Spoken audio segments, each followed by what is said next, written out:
individual resolutions. Consent agenda. Approval of the minutes of the 10/20/20 business meeting.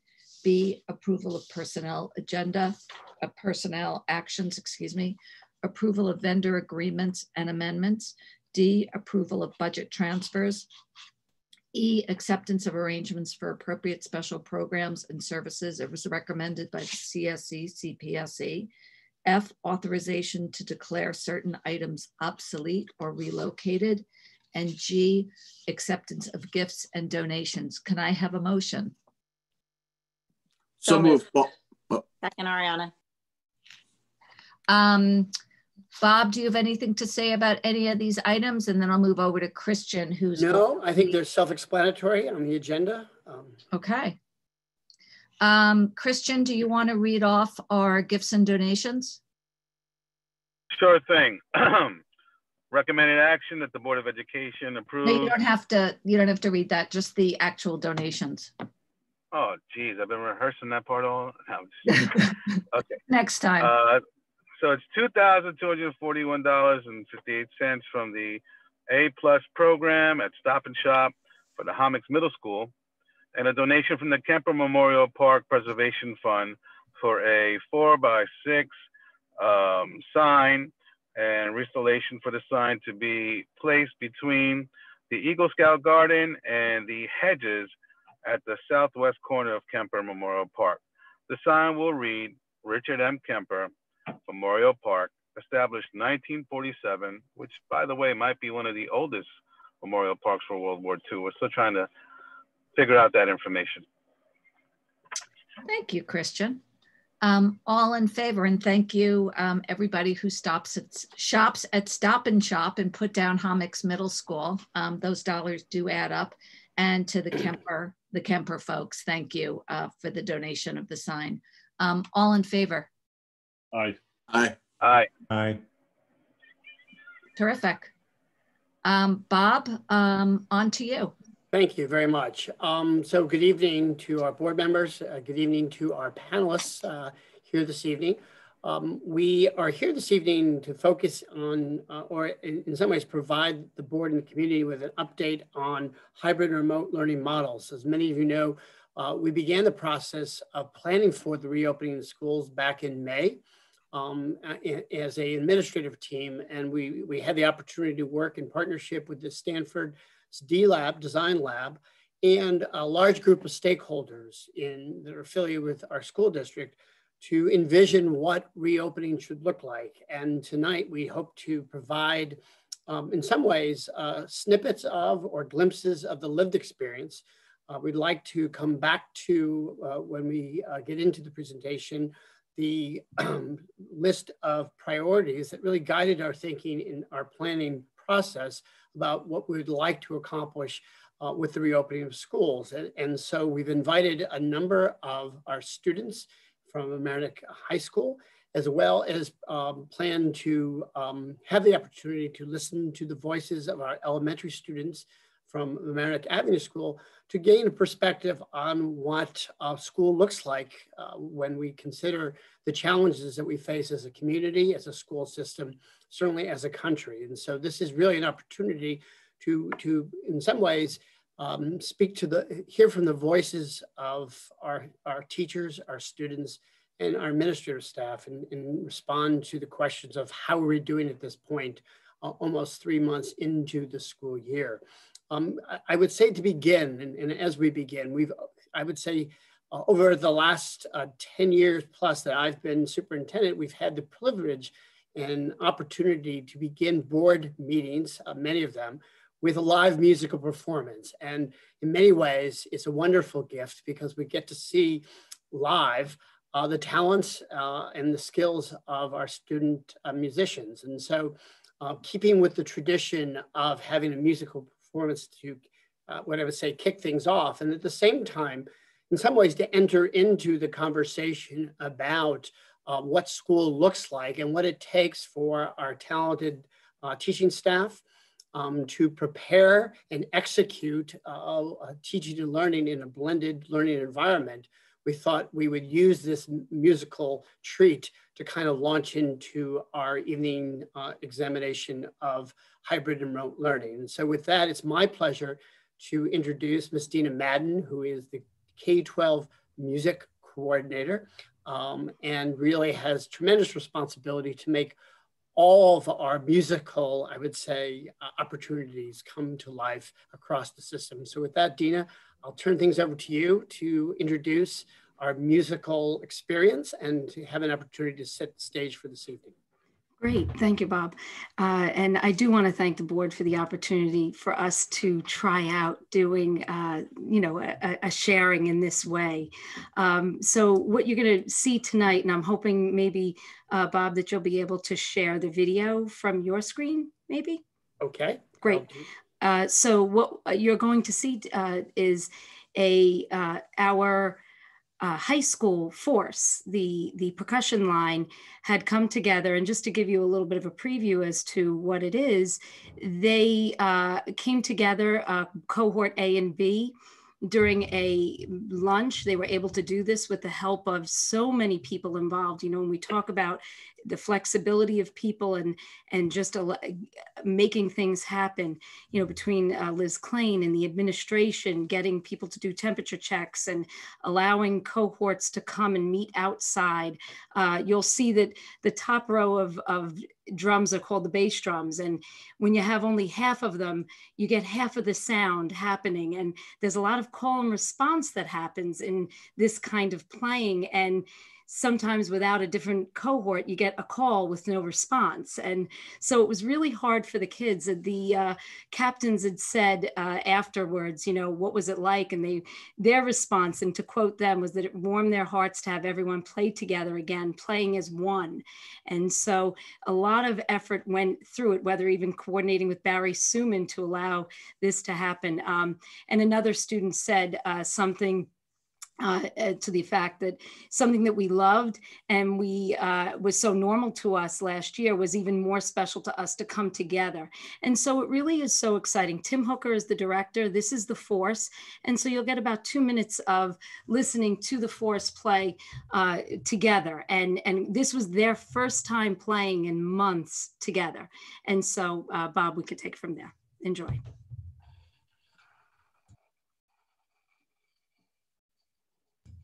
We just can't hear it though, Bob.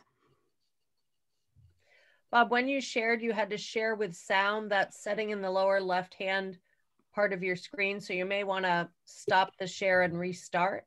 Okay, I'm sorry. Do you know how to, there's a setting, I can do it if you want, but I think you have to escape from this. Okay. And reshare. There you go. And now when you share, when you say share screen, there's a setting in the lower left that says yes. Share with sound. I realize that. Thank you. This is probably the second time that this happened. So let's see if we can try this again and see if it will work. This is very much what happens to us in the music department too. Well, we had talked about that. Let's see if we can get back to the beginning and see how it goes, okay?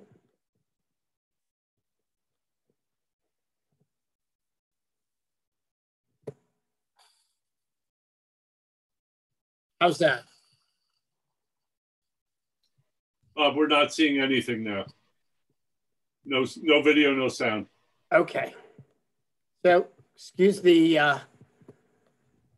online challenges here. So let's see if we can make this work. Well, you said you'd show everyone the lived experience of what this is all like. Well, that's true. Here you go. So let's see if we can come back to sharing my screen and seeing if we can get to the presentation. Okay, ready? Third time's a charm, I hope.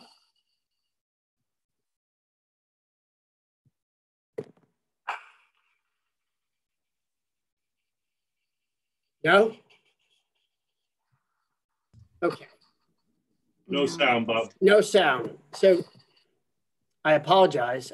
Dina, I know we had talked about you using your Prezi to do this. So do you want me to try it, Bob? I can No, yeah, you can try it. I did check the box. So I did see, but if you would like to share your screen, that's fine, Annie. I can try, then maybe, I don't know what the problem would be. Cause when I previewed it, I was able to hear it.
What I love are the birds that are, you can hear at the very end of that.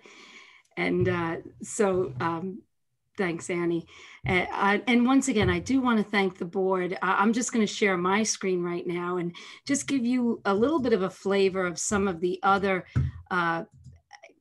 pieces of our, I'm just going to share here, of the music department, and how the music teachers really have been extremely flexible. And really, when I speak about the music teachers, it really is all teachers in Mamaroneck, the new ways of learning and teaching and the learning that's happened in order to create and create learning and presenting. And so just very quickly, I'll walk you through some of the other exciting parts of making music in Mamaroneck. And just very quickly, when I think about explaining what we are teaching and how we are teaching, really what's more important in what I'm thinking about is the why. And, so I think about a philosopher, Friedrich Nietzsche, who said, he who has a good enough why can bear almost any how. And so I think about that, and that's really important as I think about the what and the why, excuse me. And so just very quickly, our music department philosophy is to provide music opportunities for all students with a commitment to quality. And that's not something that we're moving away from at all. By all means, we're going to, really think about reaching all students. But really for this year, one of the things that we had talked about in providing musical opportunities, we really wanted to create community and use the healing properties of music to continue that instilling the love for music. And so everything that we're doing and what we're doing and how we're doing it really is supposed to be, in our minds, is driven by our why. And I think really for all the teachers in Mamaroneck, who have very strong whys as to why we want to, instill that. And so at the elementary level, which is fully remote, we have many opportunities of kids really engaging in music, and the teachers who are really thinking out of the box, creating opportunities for interaction, getting kids up, even though, they're on Zoom for the half of their day, really getting them excited, moving and interacting and creating those connections. And so we're very excited to be continuing our instrumental music.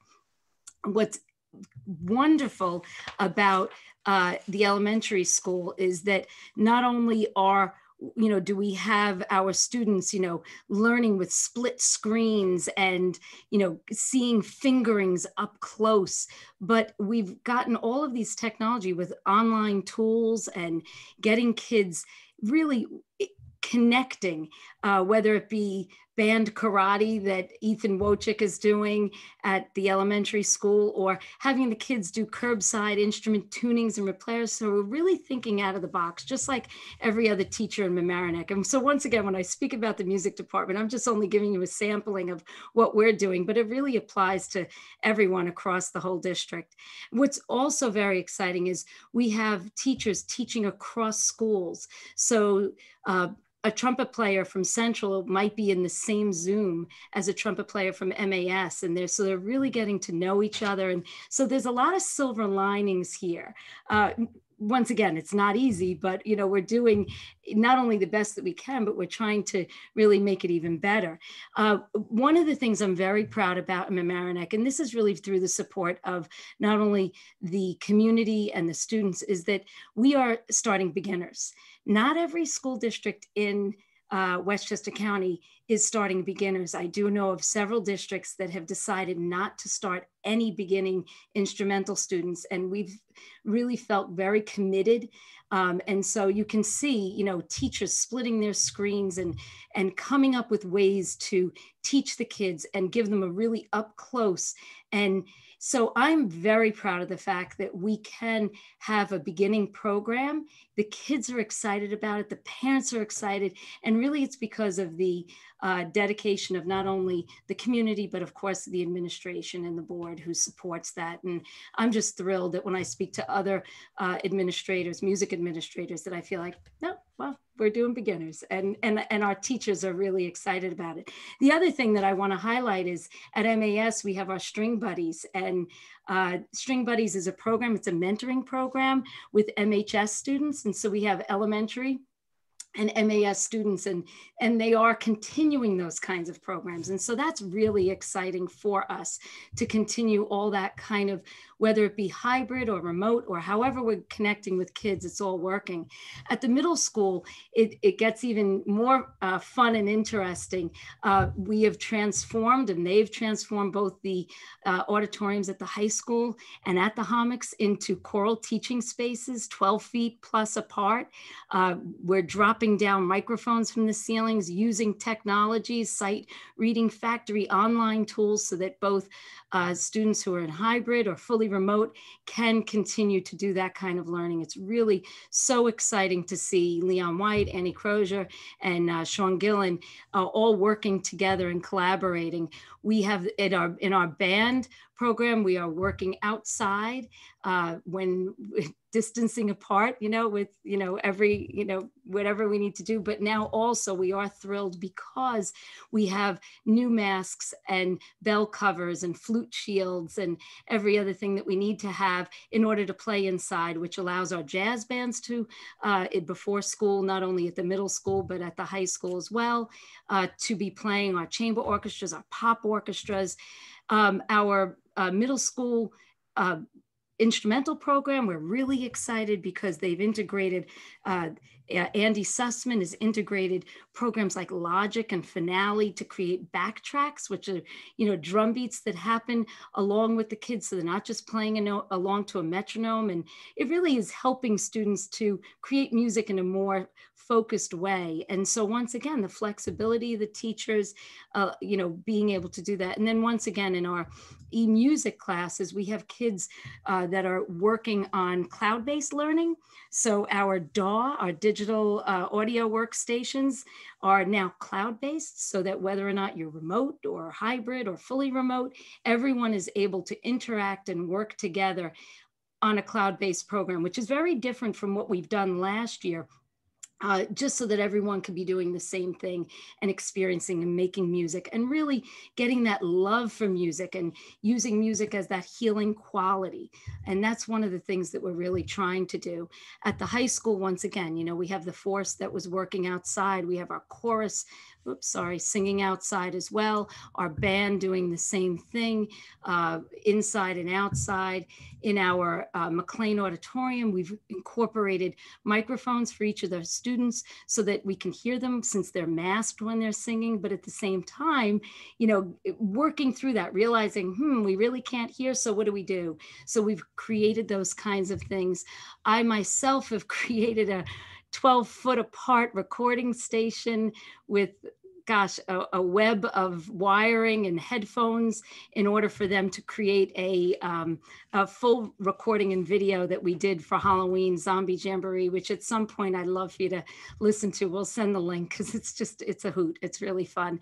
And you can see, this is a program that we're learning. And as a matter of fact, tomorrow at our conference day, we're going to take some time. Some of the teachers will be learning Soundtrap, which is a web-based program, but it's something similar where the students get to learn how to mix. And this, you can see cohort A, cohort B, individual students, and all of that goes into making music, which really, when it used to be, for me, it was taking a pitch pipe and singing or putting them on stage. If we came to a board meeting, we just bring them in and, hopefully have them wear the same clothing and smile. And now it's a lot of coordination and a lot of people involved and a lot of flexibility, not only on the part of the students, but on the part of the teachers, and a lot of learning that happens. And so, once again, it's not easy, but for us, it's about instilling that love, because we really feel that music is what gets kids excited. And once again, we're ensembles, and an ensemble really is a group of people playing together. So we're trying to figure out ways to play together, whether you're remote, you're hybrid, you're in person, not in person. And so once again, I hope that snapshot helps you. We will be sharing lots of great music. The kids are loving it. I'm loving it. It's really wonderful. And so thank you for the opportunity, and thank you for letting me share. Thank you, Dina. And I would agree that, underlying characteristic of the focus of our teachers is innovation, creativity, and experimentation. And certainly the photos really express the creative spirit of our teachers, but also creating the opportunities to have some level of continuity of experience for students who love to play music. And now we've in some ways matched our limitations of facilities to find the possibility. And so I appreciate and certainly congratulate our musical teachers and department across the system to make those opportunities come to life. So thank you. And thanks for the intro. And so I'm going to try and get back to the presentation to continue and to, in some ways, describe, excuse me. There we go. Thank you. To keep things going. So as I mentioned to the board in our community, that tonight we'd like to go backwards to begin with a focus on our priorities that really came together in the summer as we envisioned reopening the schools. And tonight, as we share some examples, we hear the voices of our students and teachers and touch on the hybrid and remote experience, we wanted to anchor our conversation in educational priorities. And so this list of priorities comes from our July presentation to the community where we kind of highlighted the plans for opening. And I want to go through them. And tonight we will, as we go through the presentation and provide an update, we'll make the connection between the priorities listed here and the lived experience in our schools. First and foremost, we are committed to nurturing children's social and emotional well-being. As Dina mentioned, the sheer joy of students coming together to perform and remaining connected to their peers is something that was important as we thought of the abrupt shutdown in the spring and the opportunity to remove ourselves from the isolation of really, in some ways, being completely shut down to coming back to live instruction. And so you'll hear tonight and see examples of how our teachers and our administrators are in some ways promoting the social and emotional well-being of students across the system. We made a strong commitment to maximize small group supportive synchronous interactions. We're very proud of the fact that we developed a schedule that allows for daily instruction, in-person instruction, and in combination with a commitment for our remote learners to be connected to the classroom in all cases at the secondary level. And so committing to synchronous learning, but also understanding, operating under a number of constraints that we wanted to emphasize and prioritize this small community of learners. And so we'll share how that has come about throughout the start in the fall. Obviously, fostering a sense of community belonging, and Dina, I think you did a fabulous job of articulating and capturing that sense of community and belonging with our students across the system. You'll hear and see an example of how we remain focused on implementing child-centered diagnostic assessments. We as educators recognized again with the disruption of school in the spring that it was critically important to commit to what we would say implementing our set of diagnostic assessments to understand where kids are today as they came back to school, and to use that information in some ways to prioritize and support individual students to ensure academic progress for all. And so Annie's going to just share an example of how teachers are adapting to this new environment, but moving forward with diagnostic assessments.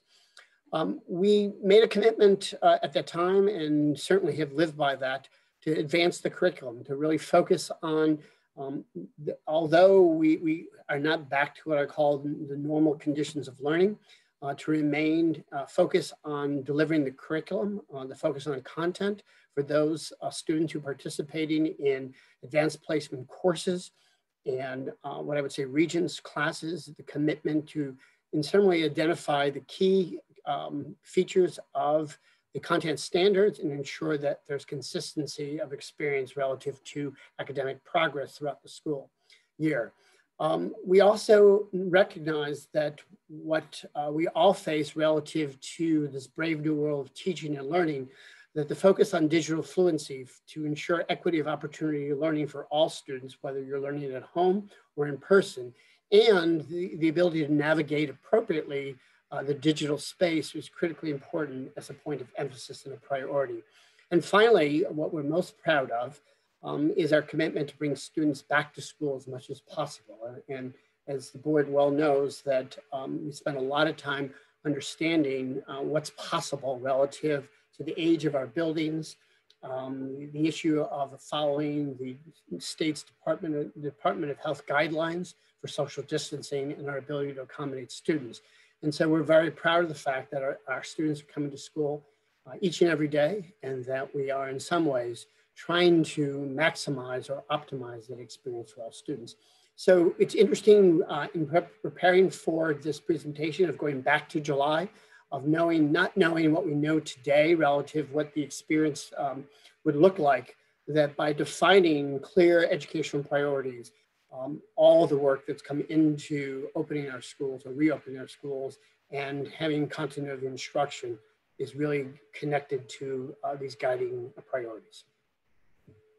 At the same time, we know that this is an unusual moment in our nation's history, in the experience of our community. And so for administrators, we spend a lot of time trying to understand what would help and support students and families and our teachers as they grappled with a complex learning environment.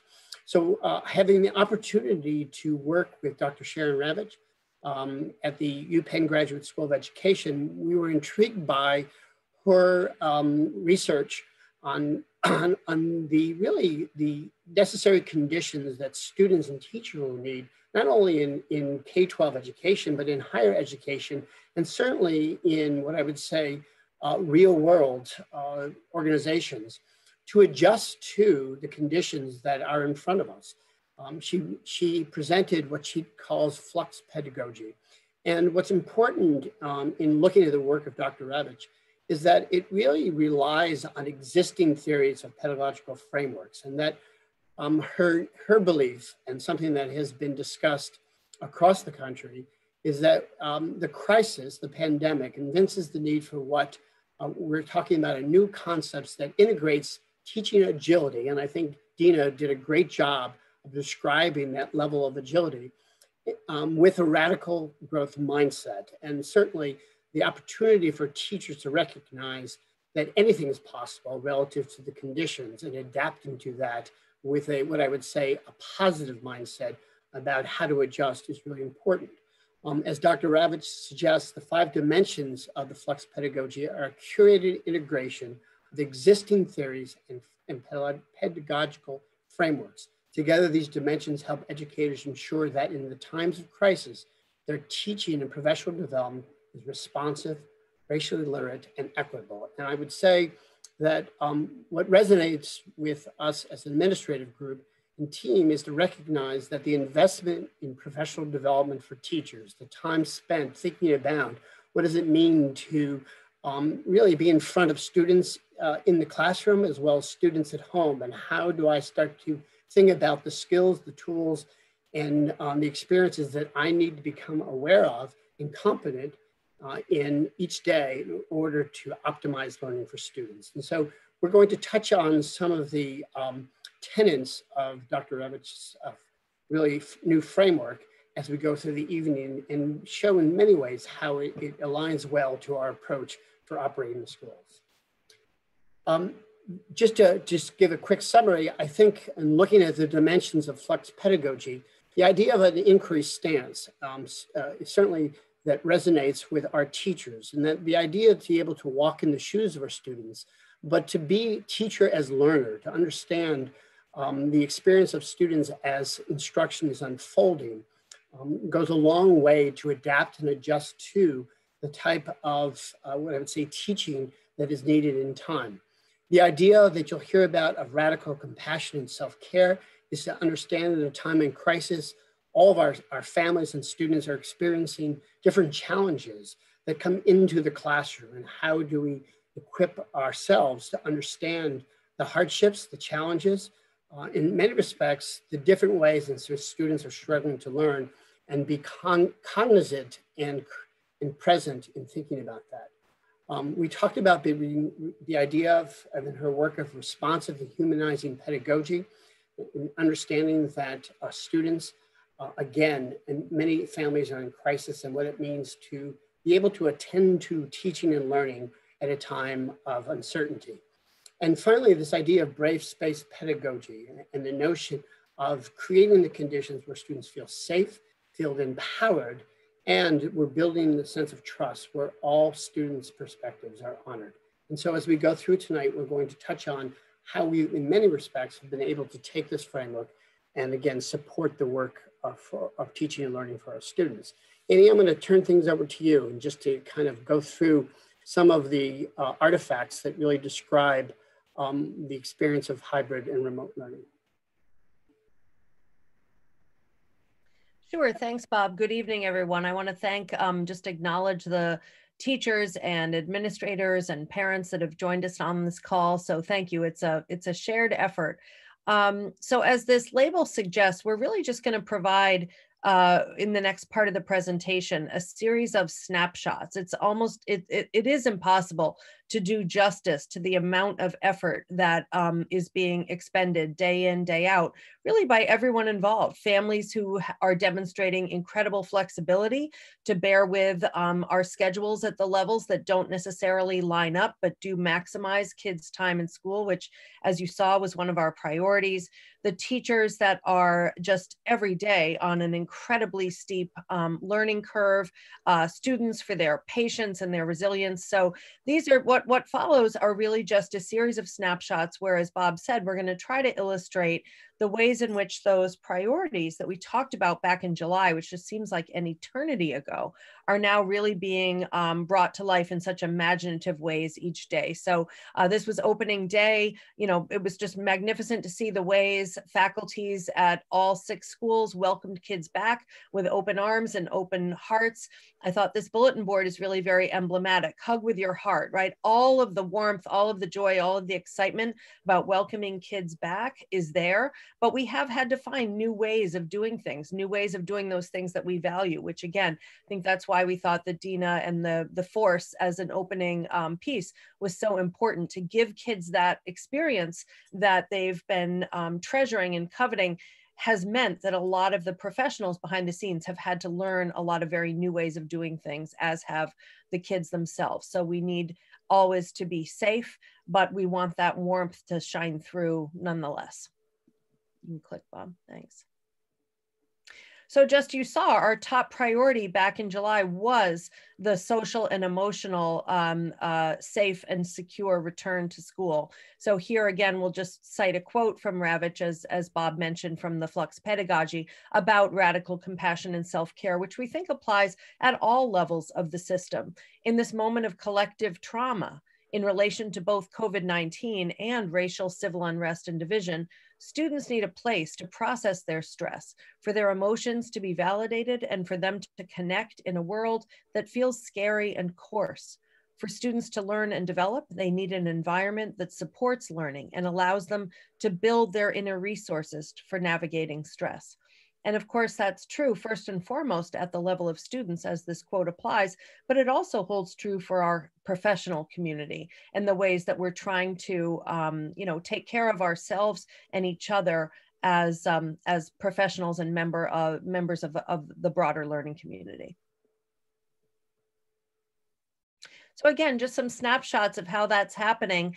We were really uncertain, I have to say, over the summer about what is it going to be like to open with social distancing and with masking requirements. And we were uncertain as to how our youngest learners in particular were going to be able to handle this sort of new routine of masking. And so these are just some bulletin boards that I saw right on opening day outside our dual language program, kindergartners, where you can see the normalization of mask wearing. So kids actually coloring in images of masks and understanding the purposes behind masking. But then also from a social emotional standpoint, and I know so many of us talk about this, that it's very hard when you don't have some of the typical cues of facial expressions. This is the connection to ruler that we're going to see, I think, a few other examples about our social and emotional learning, programs and approaches that we have in place. So helping kids recognize different words for different emotions and how facial expressions may be different behind the masks, but that sort of humanness and humaneness is there. So I think that we're very proud as a system that our investment in social emotional learning, and we just hosted a tri-state visit within the last, Bob, two years or so, focusing K-12 on our extensive commitment to fostering inner resilience and mindfulness. This predated COVID by years and years. And so if anybody, to the extent that any system could be poised to deal with what we've been confronted with we think that we've been in a strong position based on that commitment. So here's just one example. I think this is from Chatsworth, an example from a 3rd grade classroom charter as part of the Ruler program. That was work that was well underway pre-COVID, and now you can just see how it gives kind of an occasion and a venue for kids to process their emotions, and for teachers as well. How do we want to feel in this classroom community, in this school community, or even at the district level? One of the things that I'm loving is just seeing all the different ways that teachers, with those sort of hugging with their hearts, are building classroom community. This is an elementary example, a 4th grade example of something that's fairly familiar, of having kids introduce themselves to their peers and to their teacher through, in this case, Who Am I poems. We've seen the Where I'm From, and it's been just marvelous to see all the different ways teachers have been knitting together that classroom fabric, including kids that are learning remotely, as well as kids that are learning in the hybrid model in school. So just 2 pieces that I picked out. And, you know, I'm going to talk in a minute about some more formal diagnostic assessments, but I think when we talk about SEL, we recognize, especially with our younger learners, the way they represent themselves in words or in poetry like here, or in self-portraits, really is a valuable insight into their social emotional well-being. So just listen to this language and really the joy behind it. So first, here's Drew, 4th grader. Who am I? Who I am is a basketball player. I am a big brother with a heart that never ends. I am a little brother in a race to keep up.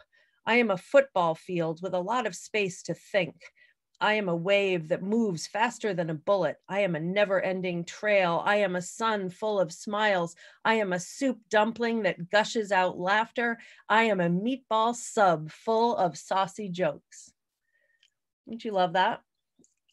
This is Karen Harris from Murray, and every year I'm just, you know, I stop and just take in these glorious, voiceful, very original and distinctive poems. So here's Austin, and here's what Austin has to say. I am a person with kindness and respect. I am a person who loves to give kindness.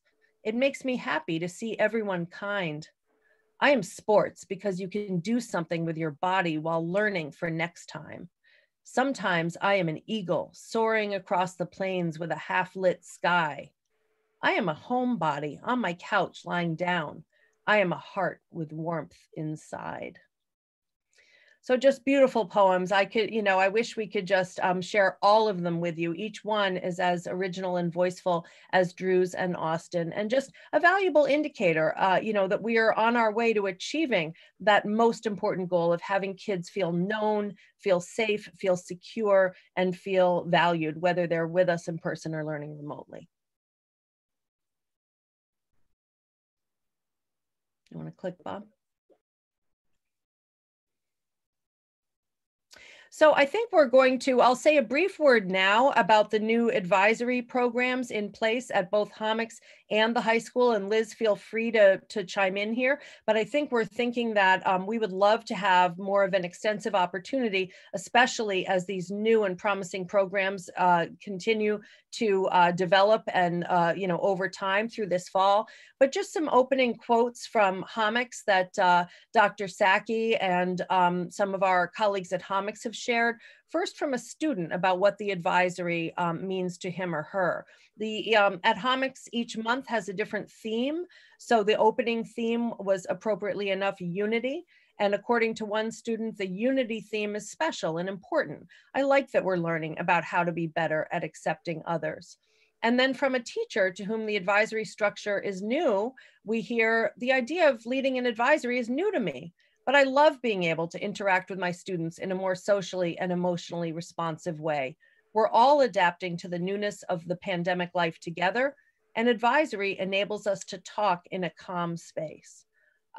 So again, much more to come. I think we'd welcome an opportunity to share this work with you in much more detail, but we're feeling, again, very heartened that the creation of these programs has created that sort of dedicated, safe time for students to come together with their faculty advisors, and you know, everything from large to small, right? Processing the events of the day, discussing hopes, fears, etc. So we're very heartened by the role that the advisory programs are playing in our effort to promote belonging, community, and social emotional resilience and wellness.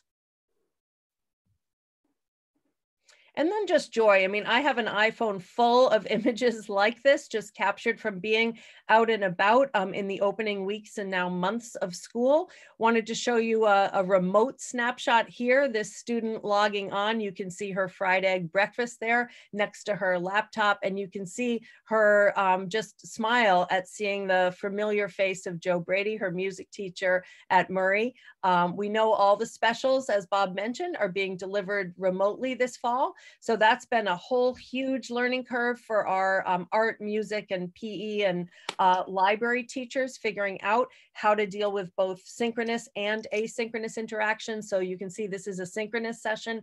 And again, you just see the joy and connection that's happening through that new structure. And on the right, Hammock's assistant principals, Margaret Groninger and Rob Andrews. I think this was actually on the first day of school. And you see all these new tigers that have sprouted up, just really part of Dr. Sacchi and the team's efforts, along with, I think, a committee of teachers who really were responsible for those very vibrant tigers, but just helping make the building be as vibrant and welcoming for kids as possible. And here, I'm not sure if because of sharing my screen, we're going to get the audio. So I don't know if you. Okay. Then we want to test it, and then we'll see. We can do the switcheroo. Yeah. Let me just see if we get the audio. Yeah. I think not. Okay. So we can switcheroo, and while we're doing that, let me see if I can talk and do that at the same time. So you heard that one of our priorities, so the first segment that we just showed were just some snapshots of how we were welcoming kids back, inculcating those safe routines and structures, and really attending to their social emotional well-being. Our next priority as a system, as you heard from that July slide, was really about assessment. So formal and informal assessments of how do we take stock where each child is as a learner in whatever the discipline or the content area might be. So we're looking forward at the elementary level to a chance to report a little more formally, I think in December, on assessment results. But I just wanted to show you what that looks like in this new world where we have tech tools. We have some kids that we're trying to assess in person, other kids learning remotely. So again, just the flexibility and innovation of teachers who've been figuring out how to do this in different ways. So let me see now if I can share my screen and pull this up.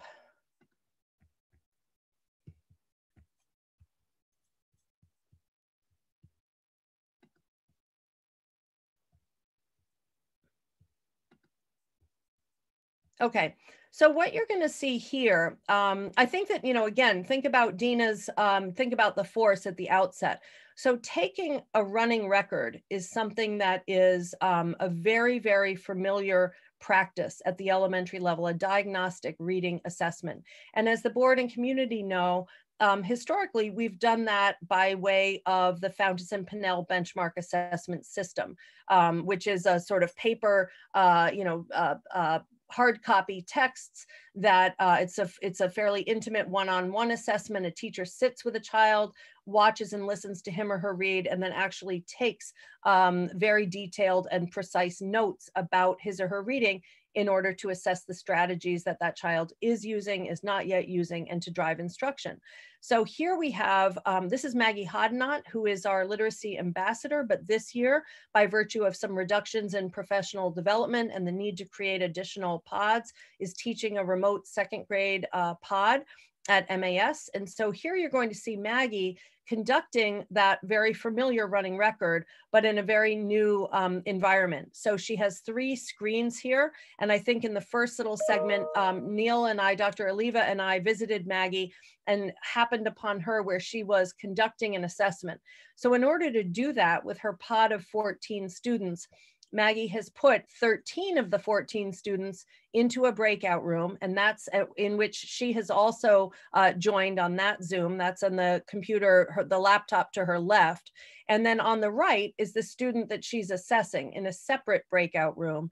And then on the screen in the center is the text that the child is reading. This is part of I know we had some parents who attended our presentation just last week on the new digital version of Literacy Footprints. So this is just a snapshot of that in action. So I think in the first, Maggie is just explaining to Neil and me what she's doing, and then we'll catch a little snippet of that running record.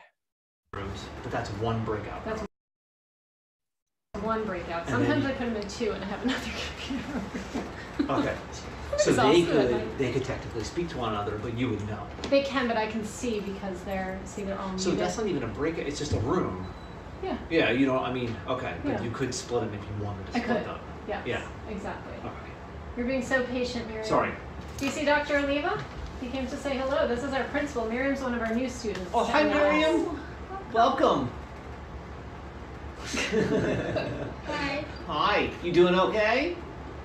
She's doing great. Good, good. I won't keep you too much longer. Nice meeting you, Miriam.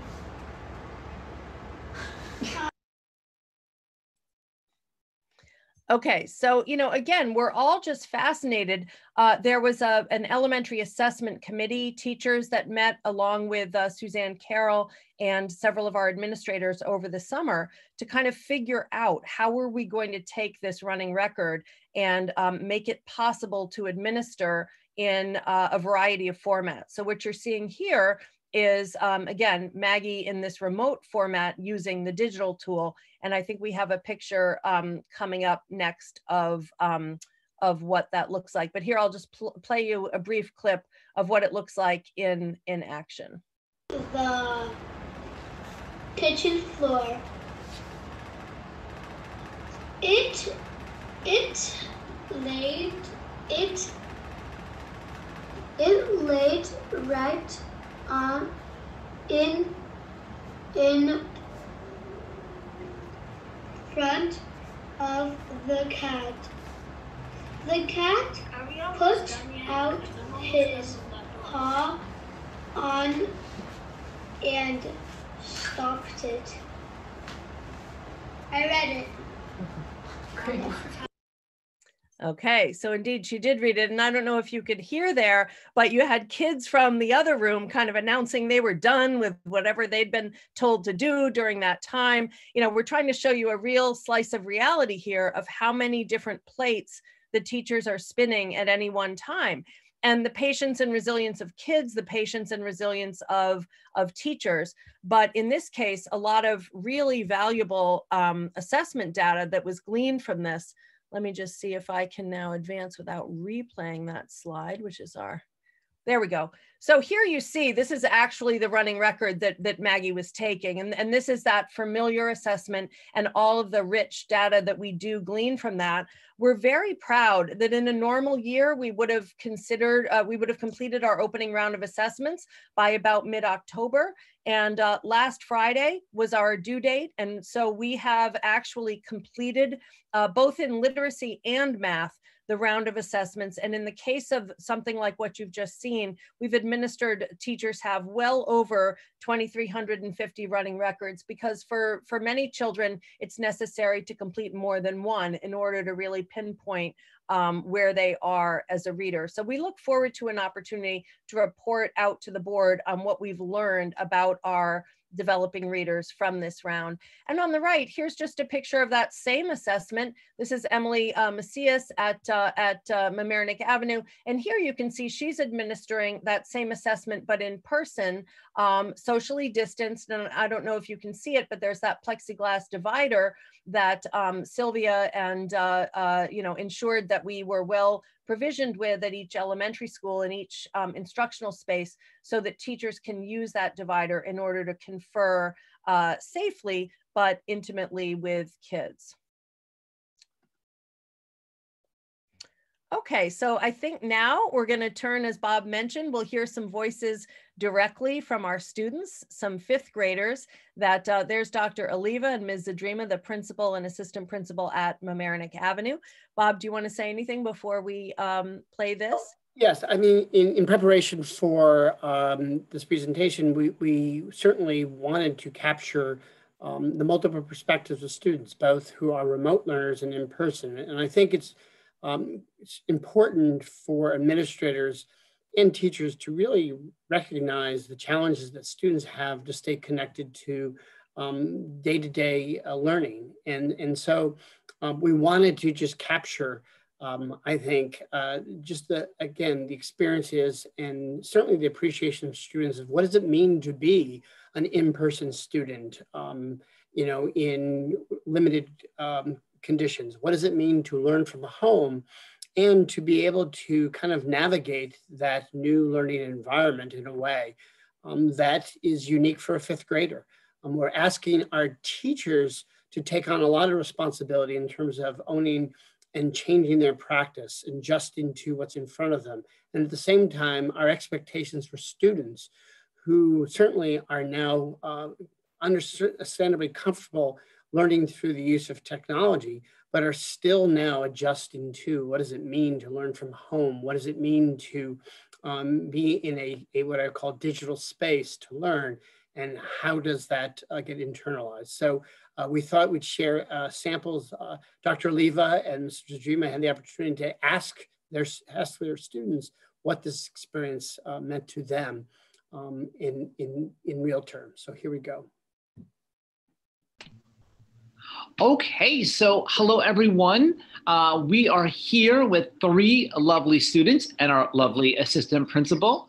I'm Neil Leva, the principal of MAS, and here we have Ms. Zadrima, our assistant principal. Hi everyone. Yeah, hi, Izzy, Alyssa, and Ben. And before we get started, thinking about the highlights and the successes and challenges of the learning model that they're experiencing, they would each like to introduce themselves. So Izzy, would you like to go first? Hi, I'm Izzy Berman. I am in Dos Caminos 5, and I have Senora Ortega and Miss Bautista for my teachers. Wonderful. And then Izzy, are you in a hybrid or remote learner? I am a hybrid learner. Hybrid. Okay. Go ahead, Alyssa. Hi, I'm Alyssa, and my teacher is Miss Soul, and I am a fully remote learner. Wonderful, thank you. And Ben? Hi, my name is Benjamin Urrutia. My teacher is Mr. Lambert, and I'm a hybrid. Wonderful, thank you so much for all 3 of you for being here. Ms. Zadrima, would you like to lead us off with the first question? Sure. So thanks so much for being here with us. And we're going to start with the first question, which is thinking about being a hybrid learner or a remote learner. Could you please share with us some disadvantages or maybe some hardships that you faced being in the model that you're in? So Izzy, can we start with you? You're hybrid AM, is that correct, or PM? I am PM, actually. PM. Okay. So can you tell us what have you found that might be difficult about being a hybrid PM learner? So some things that are difficult for me is that normally if I went to school for a full day, I would love to see my friends and teachers first thing. And being a PM hybrid student, it's a little more difficult because in the morning, that's when I'm first getting all my work. And, you know, I always have a bunch of questions. So it's a little more difficult to not be face-to-face with my teacher. That's great. Thank you for sharing. Alyssa, you're a fully remote 5th grader. And can you share some challenges that maybe you have found being remote? Yes. As you said, I'm a remote 5th grader. I am in PM2. And some of the challenges I had was kind of questions. Like sometimes when I have questions, I don't understand them, I try to do them, and if I really can't, I leave them to the end until I meet my teacher in a Zoom meeting. Since I have my teacher in the PM Zoom meeting, I can't ask her in the morning, and I bet that's the same thing for AM children too. Thank you. And Ben, you are an AM student, AM hybrid with Mr. Lambert? Oh, you're PM as well. Okay, Ben, do you want to share what you have found to be maybe difficult about hybrid learning? One of the problems that I have is that I play video games, and it's tempting to like play on the computer or play on the Xbox while doing class because no one's looking at you. Also, another problem that I have is I like being at school. It's a relief for going to school instead of staying at home for like the whole entire last of school year. Yeah, it feels better to be at school, but now we're on Zoom. Those are some really great points. Thank you all for sharing. Yeah, wonderful point. So beautiful job so far from all three of you. So now we'll go back to Izzy and thinking about some of the highlights or successes you've had in the learning model that you were experiencing. So Izzy, you may go first again. So like I said before, I always have questions. So once I go to school, I really just let everything out, and I'm like, oh, so in the morning I had this problem, can you help me out? And they always explain everything to me. And also, even like in the morning sometimes, if I do have to do a Zoom with like for my special or even just with my teacher sometimes, it really has helped me know more about Zoom because I didn't know anything about Zoom. But I would really say it's helped me be a little bit more independent working at home. And yeah. Wonderful. Thank you so much, Izzy, for sharing. Alyssa, your turn about the highlights or successes you had. Some of the successes I had in remote PM learning is that I get to finish all my work in the morning, and right after my Zoom meeting, I can do whatever I want. I can go play, or I can go outside, go to the park or something, and I'd have no more stress about all that work. But it's really fun to do all my work in the morning so that I don't have to do it later. Again, thank you so much for sharing. And Ben, what about you? What are the successes and highlights you'd like to share with all of us? Successes for me is it's less longer than normal school, 3 hours only. And yeah, after and before the Zoom, I could do anything I want. I could do the homework also later, like in the morning instead of I can only do it the night before. And yeah, that's basically everything.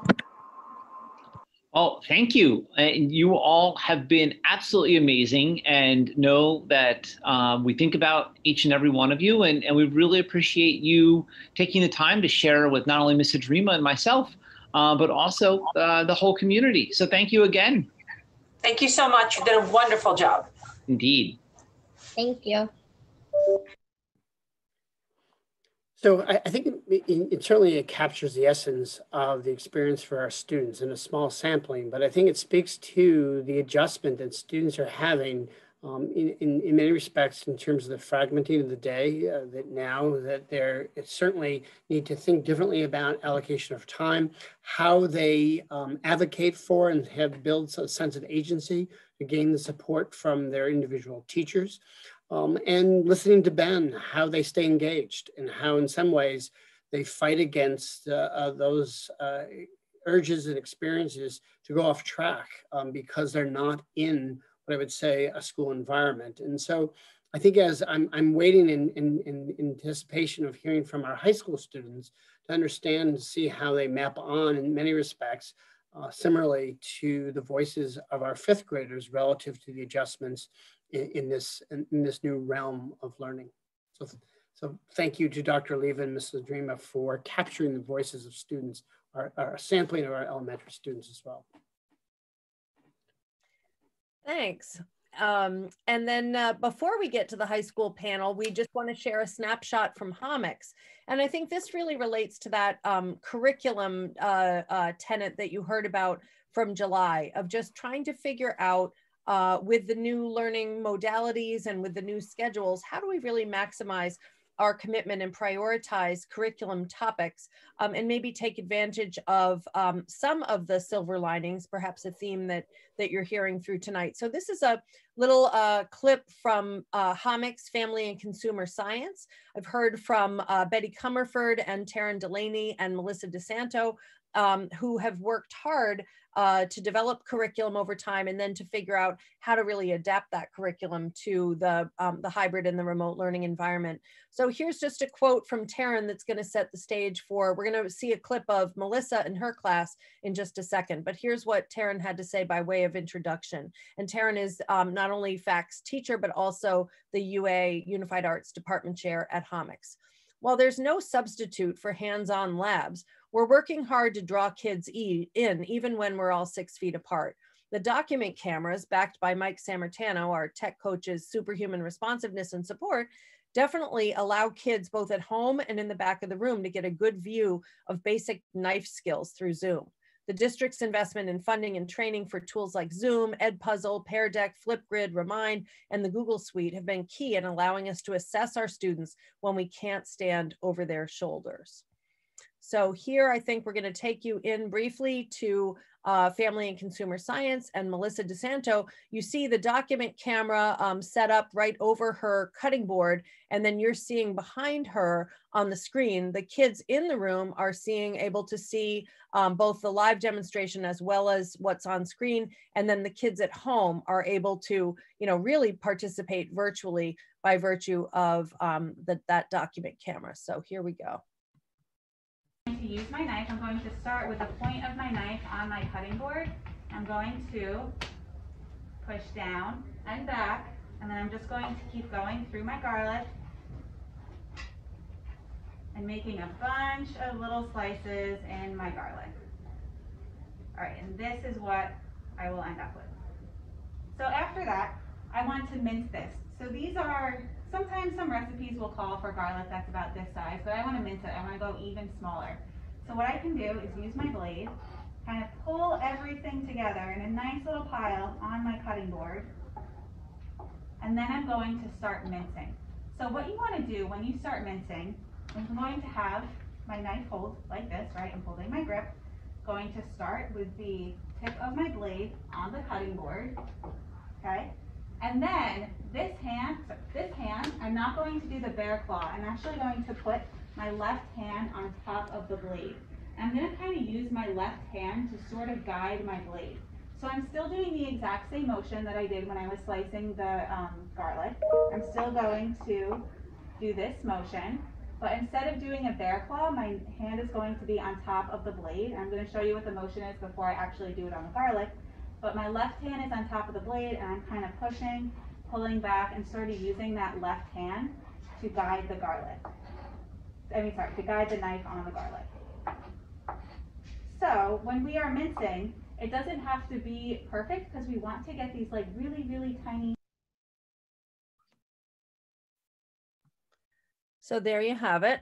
And here again, you see that the document camera actually really enhances, as opposed to kids crowding around crowding around and trying to get the best view maybe over someone's shoulder. All the kids, you saw several of the kids had their Chromebooks open, so they were actually watching on their own screens, as well as listening to Melissa and really seeing the exact same thing that the kids at home were seeing. To understand where this goes, I think we have another quote from Taryn about what the kids did. This was just, I think that clip was taken just last week, either Wednesday or Thursday in classrooms. And then here's how Taryn described on behalf of the team how the kids were going to demonstrate their own proficiency with those knife skills. I do like the bear claw. Those of you who watch the the Cooking Network know the bear claw there. So here's what Taryn says. This weekend, we're invading kitchens in the community with an at-home lab. Students are given a menu of assignments, no pun intended, to demonstrate mastery of knife skills and saute. With parent permission slips and supervision, students will film short demonstrations or complete a written assessment. They're also challenged for extra credit to apply those skills to a larger project, such as making a salsa, which would demonstrate the knife skills, minestrone soup a la Jamie Oliver, which would demonstrate the saute and boil technique, or stir fry. And to be inclusive, the baseline assessment can be completed with almost any item of food in the home. And then there are extensions as well that enable students to expand their cooking to an entire meal.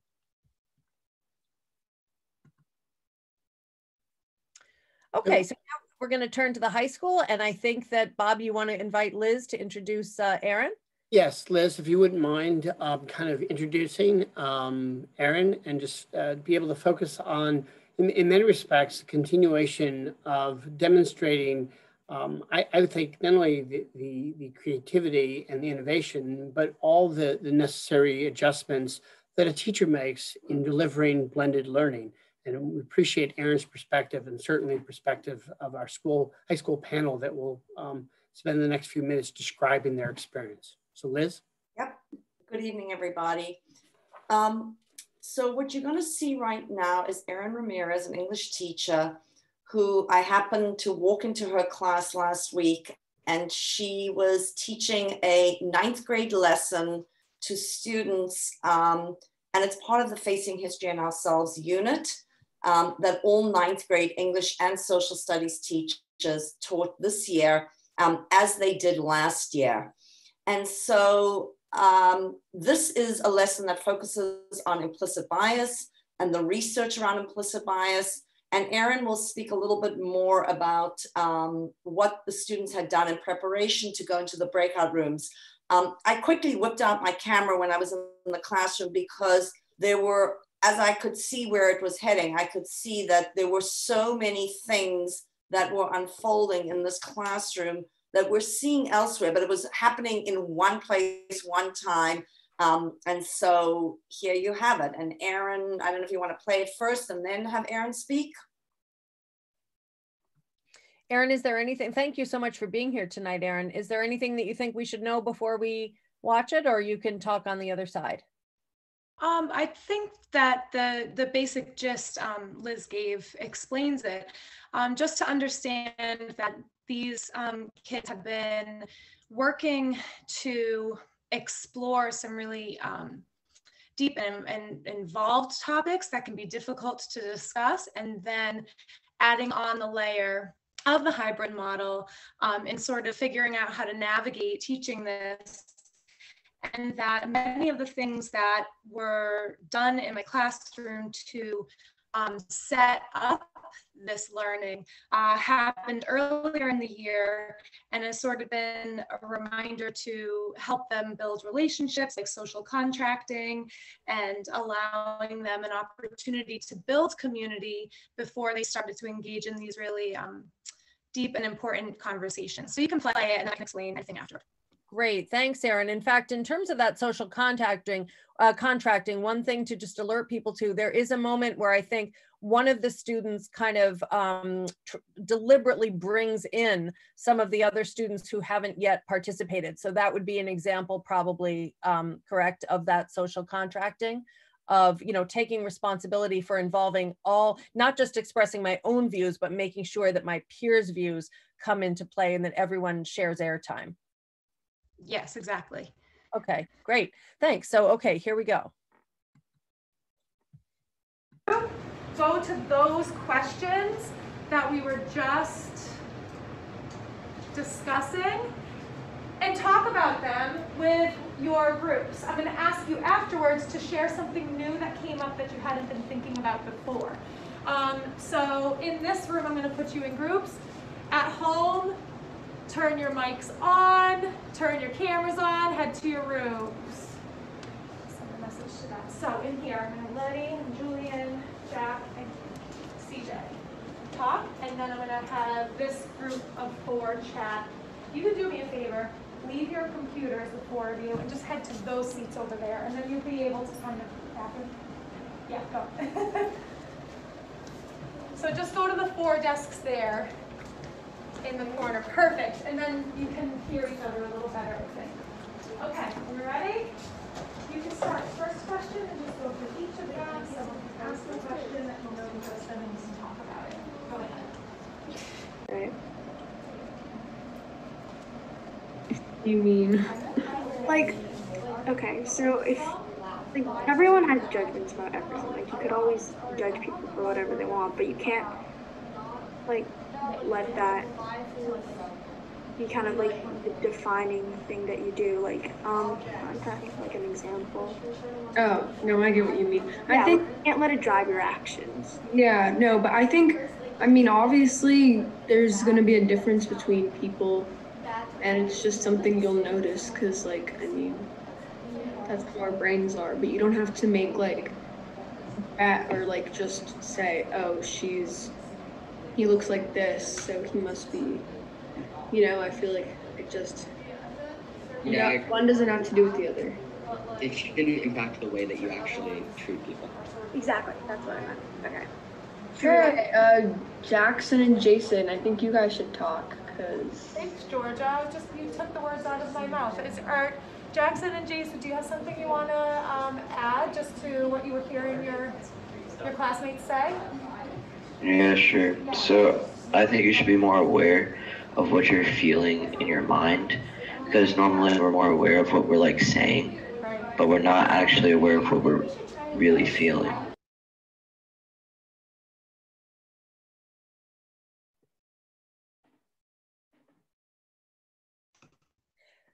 Thanks so much. So now that we've seen it, Erin, are there, you know, what would you like to point out? There's so much to unpack there, both at the technical level, then as well as Liz said, in terms of the content of that lesson and where it fits in that overall facing history unit.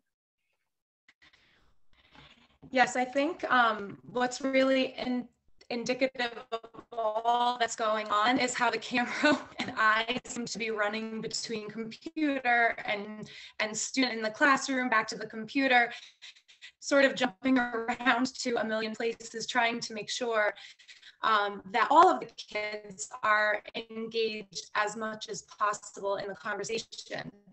And so in thinking about teaching and planning and the curriculum that we want to deliver, I was really trying to break down in my mind, what are all the things that are happening in one small moment in a classroom? Ultimately, in any regular school year, can you hear me okay? Okay. We have curriculum that we're considering. What will the curriculum be? How will we plan that? And then ultimately, in the midst of delivery, the things that come up that need to occur so that all students are engaged. And then adding in that layer of technology where within that lesson, I was using Pear Deck, which allows students to respond in real time, and then I can show all of those responses to the students. There are links for them to go to Google Documents to then respond and allow me to assess them later on based on what they understood. There are breakout rooms in Zoom so that students can talk in small groups before we come together as a larger group. And ultimately, I'm recording this class and the kids know that their responses are being recorded as well. So all of these things together, I think show both a way in which all of the teachers at the high school are planning to deliver instruction as efficiently and effectively as possible, while also maintaining relationships. It was so important to me to have the students talk to one another who were in the classroom together. And I think a lot of the teachers at the high school, like myself, are feeling like that reason that they're in school is to have deep conversations with one another and be able to actually speak and hear one another, which takes some community building behind the masks and the distance seats. it took some time for students to get comfortable with even turning to talk to each other. There's this trauma or a just new norm about, well, is it okay for me to look face to face at a person and speak to them? And so I've tried to build that into my classroom, that when you're here, we will talk to each other. And then at home, making sure that the students have the same opportunities to talk. So you'll notice there they were in breakout rooms, and I will jump into those rooms and they know that I could possibly show up. So that is one way to keep them engaged, but also just creating norms in the classroom that you may not be comfortable right now showing your face, but when it's time to talk to each other, we're going to show our faces and be a community and learn together. So there are just these little teaching moves that happen in order to build relationships and deliver that instruction. And in thinking of all the technology, some of it allows for just quick responses. And for all of the English teachers, and I think any teacher who is trying to build discussion in their classroom, quick responses are great to start the conversation, but I'm always trying to get students to talk in depth with one another beyond those quick responses, so that they can really start to dig and understand the reading, and especially in this unit where we're talking in this case about implicit worlds we're living in this political climate, in a climate where we see protests and we're in the midst of an election. Having these discussions has allowed them to really start to open their eyes to things that they hadn't necessarily thought about before. And just one other thing I would add is that after the lesson was over, their exit ticket was to express something they were still wondering or were thinking or feeling after the conversation that they had about how it is that we develop biases, because that's just a part of what humans do to understand the world. Is we have these quick snap judgments.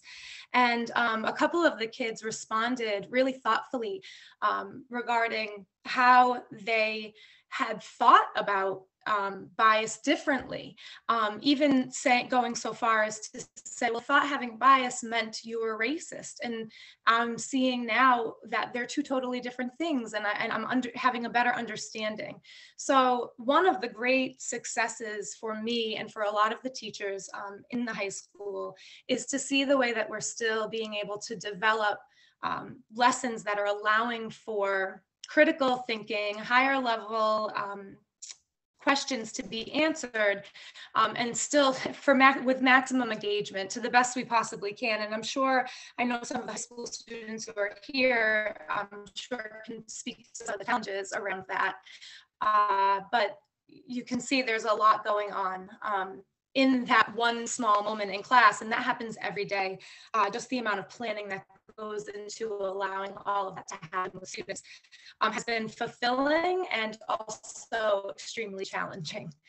So I'd be happy to answer any questions if anyone had questions about that moment in class or anything else. Thank you so much, Erin. I mean, there's so much in what you just said, the layers of complexity and the layers of planning. And then just your learning. I know one of the things that struck Liz, and Liz, you can comment on this, but was you're watching Erin already at this point had sort of an instinct of when she needed to move physically back over in order to make sure that the webcam was actually going to pick you up so that the kids at home could actually see you, right? So, you know, we know that teaching in general pre-COVID is all about that ongoing stream of professional decisions that you're making, both in planning the lesson and then as the lesson unfolds.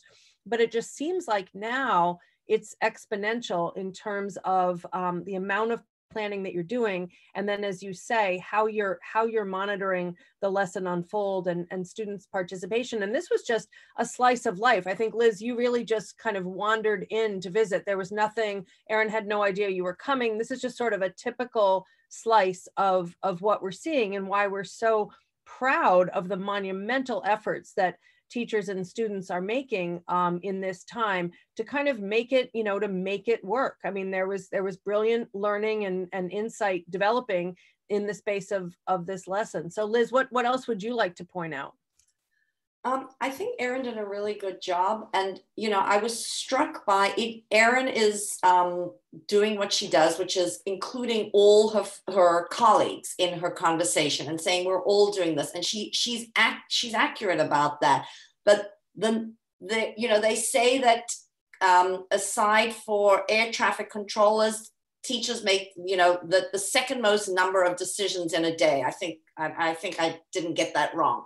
And now they are making even more decisions. And so when she knelt down and the student, because Erin had already established contracting, what do we do when we go into a breakout room? How do we invite our classmates? And you heard that was an incredible moment. It would have been an incredible moment if it had been in the classroom.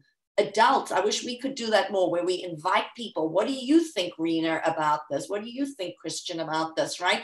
But there you had a student in a breakout room because Erin had established that. And that's very much a part of what we do when we're starting that Facing History unit and just generally the year.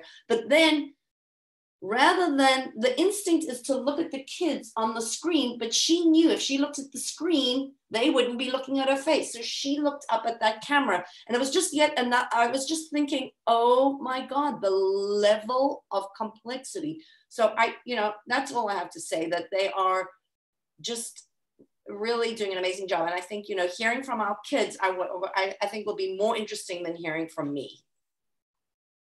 Sure. So Erin, if you're able to stay on, then as we get into the panel, perhaps if the board has questions or comments, of course, for the kids, but also maybe for you, Erin, you can participate in that as well, because so much to notice and to respond to. So thanks again, and for keeping your classroom door open to the visits. Okay, so let me move on here. Okay, so Liz, I know we greeted our students as they joined the call, but do you want to just formally kick off the panel? Yes, so we've got 4 students here tonight. 3 of them are seniors: Andrew Rosenfeld, Chris Rivera, Jacinta Smith. They're all our seniors. And Chloe Rose, you're a junior, right, Chloe? I didn't get that wrong. Yes, I am. Okay. So I'm going to just throw out a couple of questions, and there are 3 of our students. Jacinta's the only one who's fully remote, so she can speak to us about what it's like to be fully remote at the high school. And I guess the easiest thing is to just ask the question and then tell the person who should respond, because otherwise we'll be going crazy over here. So Andrew, your name is first. So I think that we want to know what your experience at the high school is like.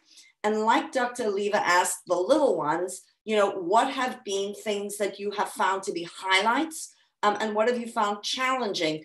And the more specific you can be, I think the better, just to bring this alive for our community. So Andrew, you're up first. Okay, hi everyone. Thank you for having me. So my experience in the high school for the past 4 years has been really good. This year is obviously a lot different. I think the teachers and students working together have done a really great job, just like getting to know Zoom and like classroom and stuff. And I think every teacher has a different way of presenting the work for the day. And I think they all do like a really good job on like physical Zoom. So that's a great aspect. I think like everything is really great, but some like things that I don't love is when it's raining or really cold out, getting from class to class is really hard. Today it was really cold and I had to get to gym from post and I was outside for 10 minutes with Chris. So I think like getting from class to class is hard.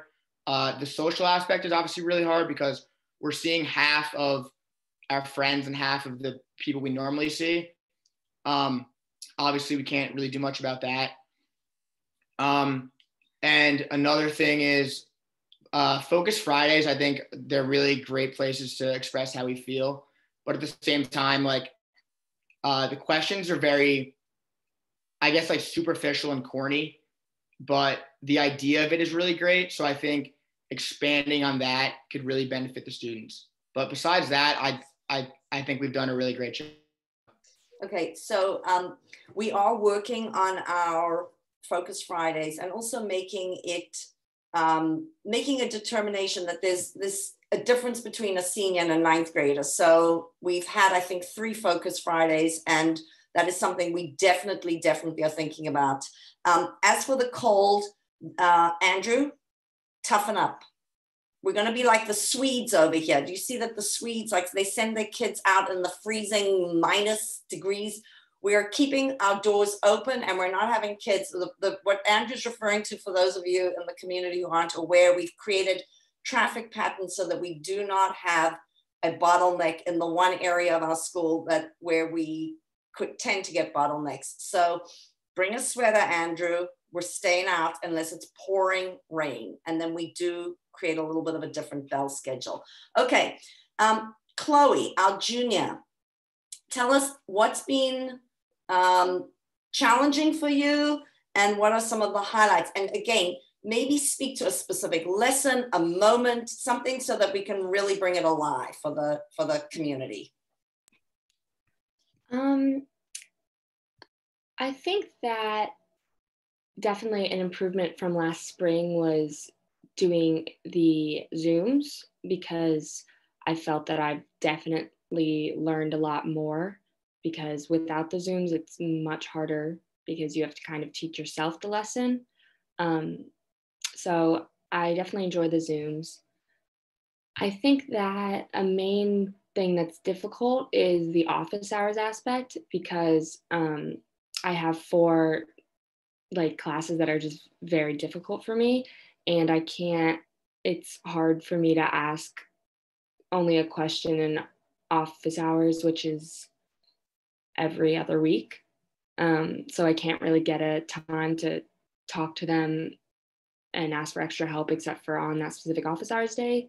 So some weeks are better than others, but I think that is something that I would like to see a little bit different, just because going forward, school's going to get more challenging, so it's hard to get all your questions in one.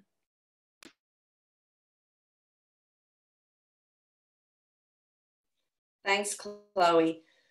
Jacinta is our full technology student. So Jacinta, what are teachers doing well? What do we see as highlights, and what are you finding challenging? So being all virtual is definitely an emotional roller coaster in itself, just because I'm fully alone, both working parents. So it can be a little lonely sometimes, especially missing that social interaction, but it's sort of, at least for me, it would definitely be a lot harder to deal with sort of what Andrew was mentioning about the weather patterns, and then getting back home and having to do that kind of back and forth. So I guess what I face on the day-to-day is going to be a lot different. I don't have that burden of being stuck out in the rain, but in a sense, I am stuck inside all day because I don't have that reason to go outside, to have a meeting, to meet with a teacher. So in itself, that can be sort of a downside to the all remote, is feeling very clustered at home. And some of my teachers, not all of them, I would say breakout rooms are really great. They're fun. If I get even, I know this might not sound good, but if you get a friend in a breakout room, just you and them, it's sort of a nice moment where you can just be like, hey, I miss you. I hope everything's going well. So I would say those are the little moments throughout the day that make it worth it, or give me that social interaction that I'm missing otherwise. So before we get to you, Chris, I didn't forget about you. I'm wondering, one thing that I've been seeing when I'm in classrooms, and Erin, I'm sure you would agree with this, is almost every classroom I walk into, at the end of the classroom, the kids at home and the kids in class say thank you to the teachers. It's so I feel like I'm seeing that is true about our kids in a regular year anyway. They are always super polite, but it's way more. And I'm seeing a sort of sense of gratitude there. So Chris, I'm going to kick this over to you. Is there a recognition on the part of students what teachers are doing? Or, you know, is it now like, oh yeah, we all know how to do that, but I just am seeing a lot of gratitude, and then you can kick it back to the other questions. But I was just thinking about that. So I definitely think that we're all very sympathetic towards our teachers. We're going through a hard time, but that doesn't mean that they're not going through a hard time as well. We grew up in the age of technology, so it's like second nature to us, but it can be difficult towards other teachers who suddenly had to learn how to operate all these new like systems and these video recording, you know, apps. And I think that a lot of the student body we're very grateful for what the school has done. And we're very excited to be back in school and having the ability to actually be there in person, even though it's a lot different.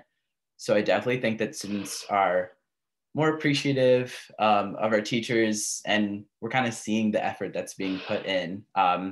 It's really difficult, you know, to be a teacher during the pandemic, and a problem that keeps reoccurring is teachers starting their classes and having all of their students' cameras off. So they're just like staring at this like blank screen and kind of just like lecturing.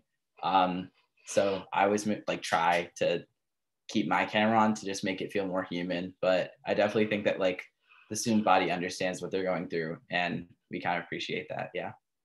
Is there anything that stands out as a highlight for your experience so far in the year?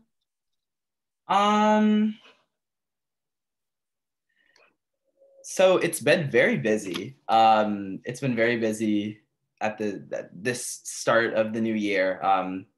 The other seniors know college is a very difficult time, college applications. So it's been the most stress I've ever been in my life. However, I'm trying to think of something specific. I do like how it's clear that the school is trying to get students to be in person and kind of maximize in-person student time. I do like Focus Fridays just because I get to see people from my entire grade, despite the cohorts. But I can't think of a specific moment or instance where I kind of saw the student body being gracious towards teachers or something. Oh yeah, no, and I'm not only talking about that. No, I mean, I think you captured a lot of it. So I don't know if anybody else wants to ask any questions. It would be great if board members would like to just ask questions to the students, just whatever is on your mind as well. So guys, first of all, thank you. Thanks to all of you for being with us throughout the entire board meeting and for talking about your experiences. What are your electives and how are those going? And are you participating in any clubs? Liz, have those started up yet? Yeah, a lot of them have started. I can go first for that. I'll go after you, Chris. So I definitely think that it is, with the Focus Friday scheduling, it is kind of difficult at the moment to be as involved as we were previous to the pandemic. I do have a specific instance for that, which was this previous Focus Friday. One of the most hectic ones I've had. For example, I had back-to-back meetings for the entire day, trying to kind of cram all of these activities and extracurriculars into this one singular day that happens every other week. I had to miss both my Caprice advisory meeting as well as my math office hours because I had to actually host our first Mall Congress meeting of the year. Me and Gent Malushaga are the co-presidents of that. So we kind of I had to shut off those 2 extra things, kind of reschedule them for like another time that might not even happen. And then had a student council meeting right before that and did not have time to go back home. So I actually had to use Carol Scheffler's laptop to present the Mall Congress introductory Zoom meeting with Gent in the back of the tiered classroom. And then after all of that, I still had another meeting from 2 to 3 afterwards. And then I just went straight to work. So it's definitely crazy as of right now with the Focus Friday scheduling, but I think it's great with what they're doing with like the Club Hub. We had 21 interested freshmen in joining the Mall Congress Club this year, which is something that's really insane. So definitely grateful for that. And I'll jump in right after. Basically, also, I'm very involved in a lot of the clubs at the high school. And at least what I've kind of seen hearing Chris talk about the hybrid learning and how that is sort of hectic. What I've seen with the remote learners, because there's like I don't know, there's a little network kind of who talking to who during a class or anything like that. And at least for remote, the stress of like, I think for hybrid, the difference between that is like, I will email my teachers and say, oh, I have this free, I'm available during this period. Can I have a Zoom meeting with you during a lunch? And it's a lot easier for me to meet with them and have that kind of discourse that I would also have at school, just to like ask about extra questions or things that I got confused in class. And then for the Focus Fridays and clubs, I'm a president in a couple Calliope. I'm a vice president of the senior class for student council. So I definitely have experienced the same thing Chris has, of like not being able to attend every single meeting possible. But I would say from a remote position, it's a lot easier for me to just jump onto a Zoom call than it is for me to be physically present there. So I don't know, that's just from a remote standpoint, like I'm not as hectic, but I am definitely like, it can get lost in your calendar or your email, like what meeting is what time. So anyway, that's my 2 cents. You guys are doing a great job developing skills that you need to be the next generation of leaders, you know, toggling between multiple meetings, prioritizing. So kudos to all of you. I mean, really, really good work. And Jacinta, it sounds like you found a way to really connect with teachers when you need them and figure out ways to connect with your peers so you don't feel as isolated, because I imagine that it can be lonely, as you talked about. So that's great. Thank you. Any other board members have questions? Just want to be mindful of our students' time as well. Chloe, did you want to say something? Oh yeah, I was just going to share what electives I'm taking. Yeah. This year I'm taking PACE, but as well as video. So I'm in advanced video and I'm also in PACE 3. And I really like it a lot. I don't know really how PACE went before this because I wasn't in it. But I do enjoy it a lot. And video is very different this year just because we have a whole new teacher. But I like how it's all going, and I think it's definitely, both classes are still the highlights of my day, and I still look forward to it. Thanks. Yeah, so I'm a part of Yearbook and Social Events Committee, and like obviously for seniors and for the whole student body, but for really seniors, the yearbook is really important. And working in the yearbook office this year, like we can't do that because of COVID.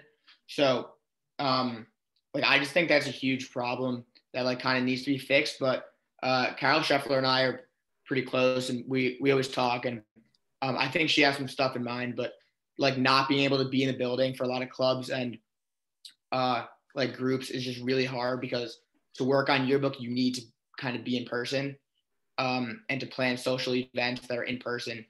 It's a lot easier to talk in person than on Zooms. But yeah, so like we're not really sure what we're going to do for social events because they're all social events that are in person. So I think a lot of the club meetings are easy to have, but the actual planning of the products are pretty hard. So that's where I find it hard.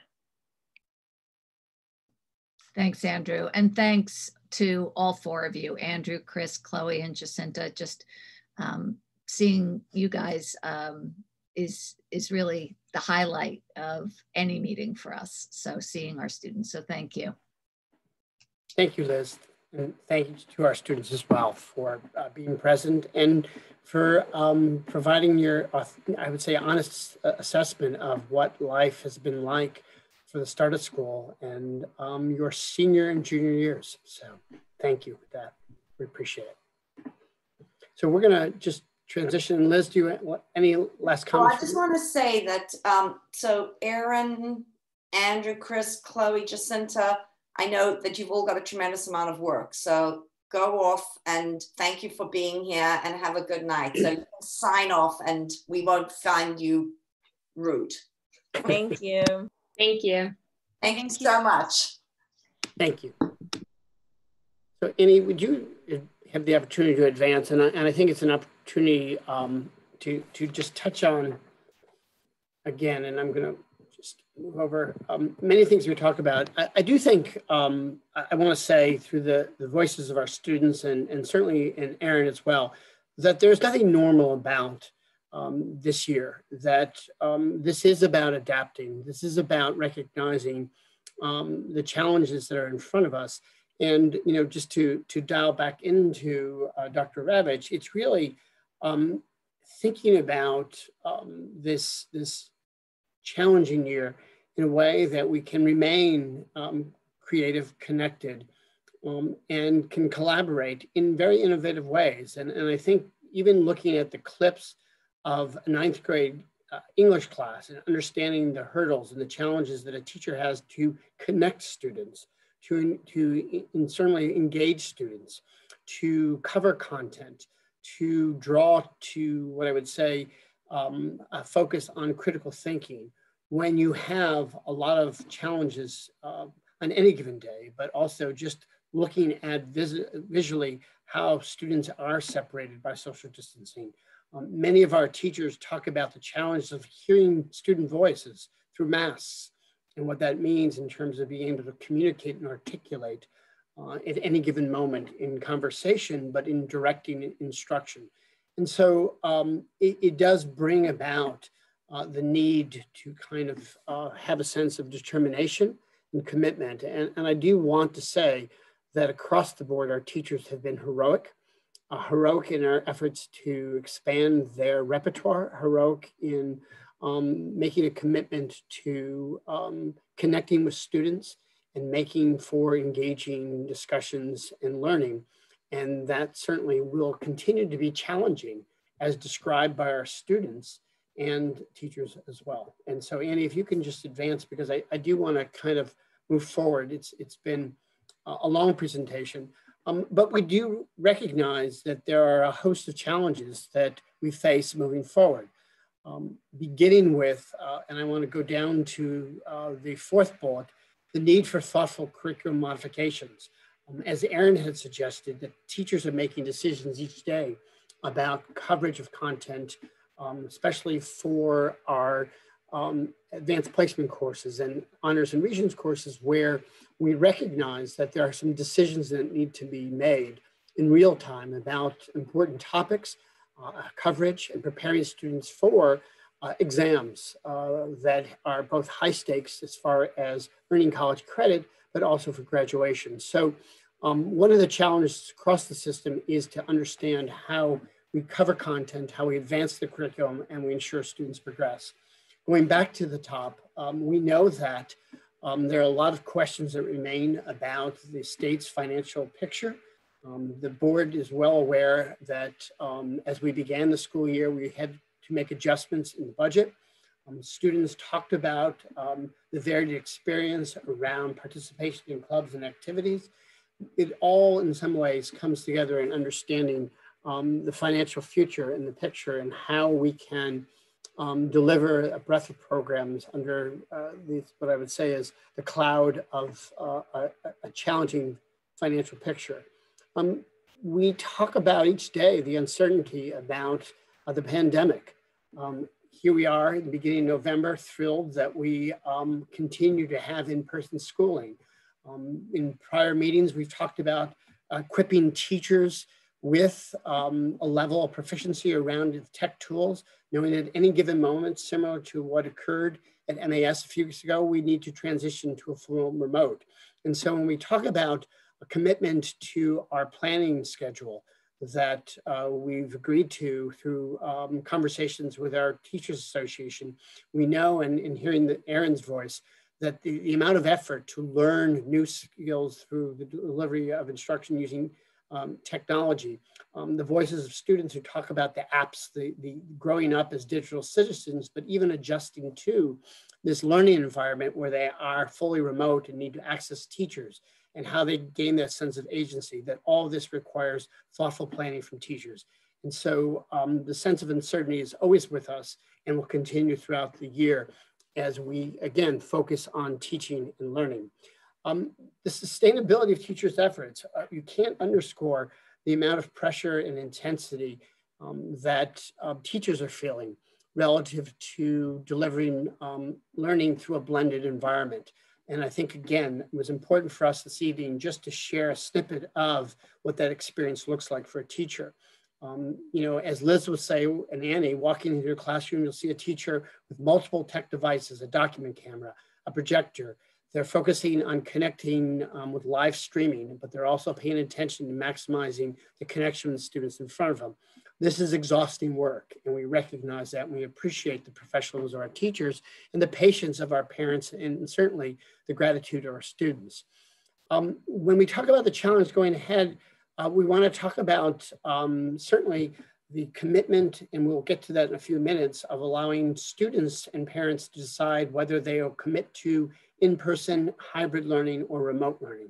And so we know that across the community, there are a myriad of experiences and challenges that families face, and how that plays out in committing to learning in this school year.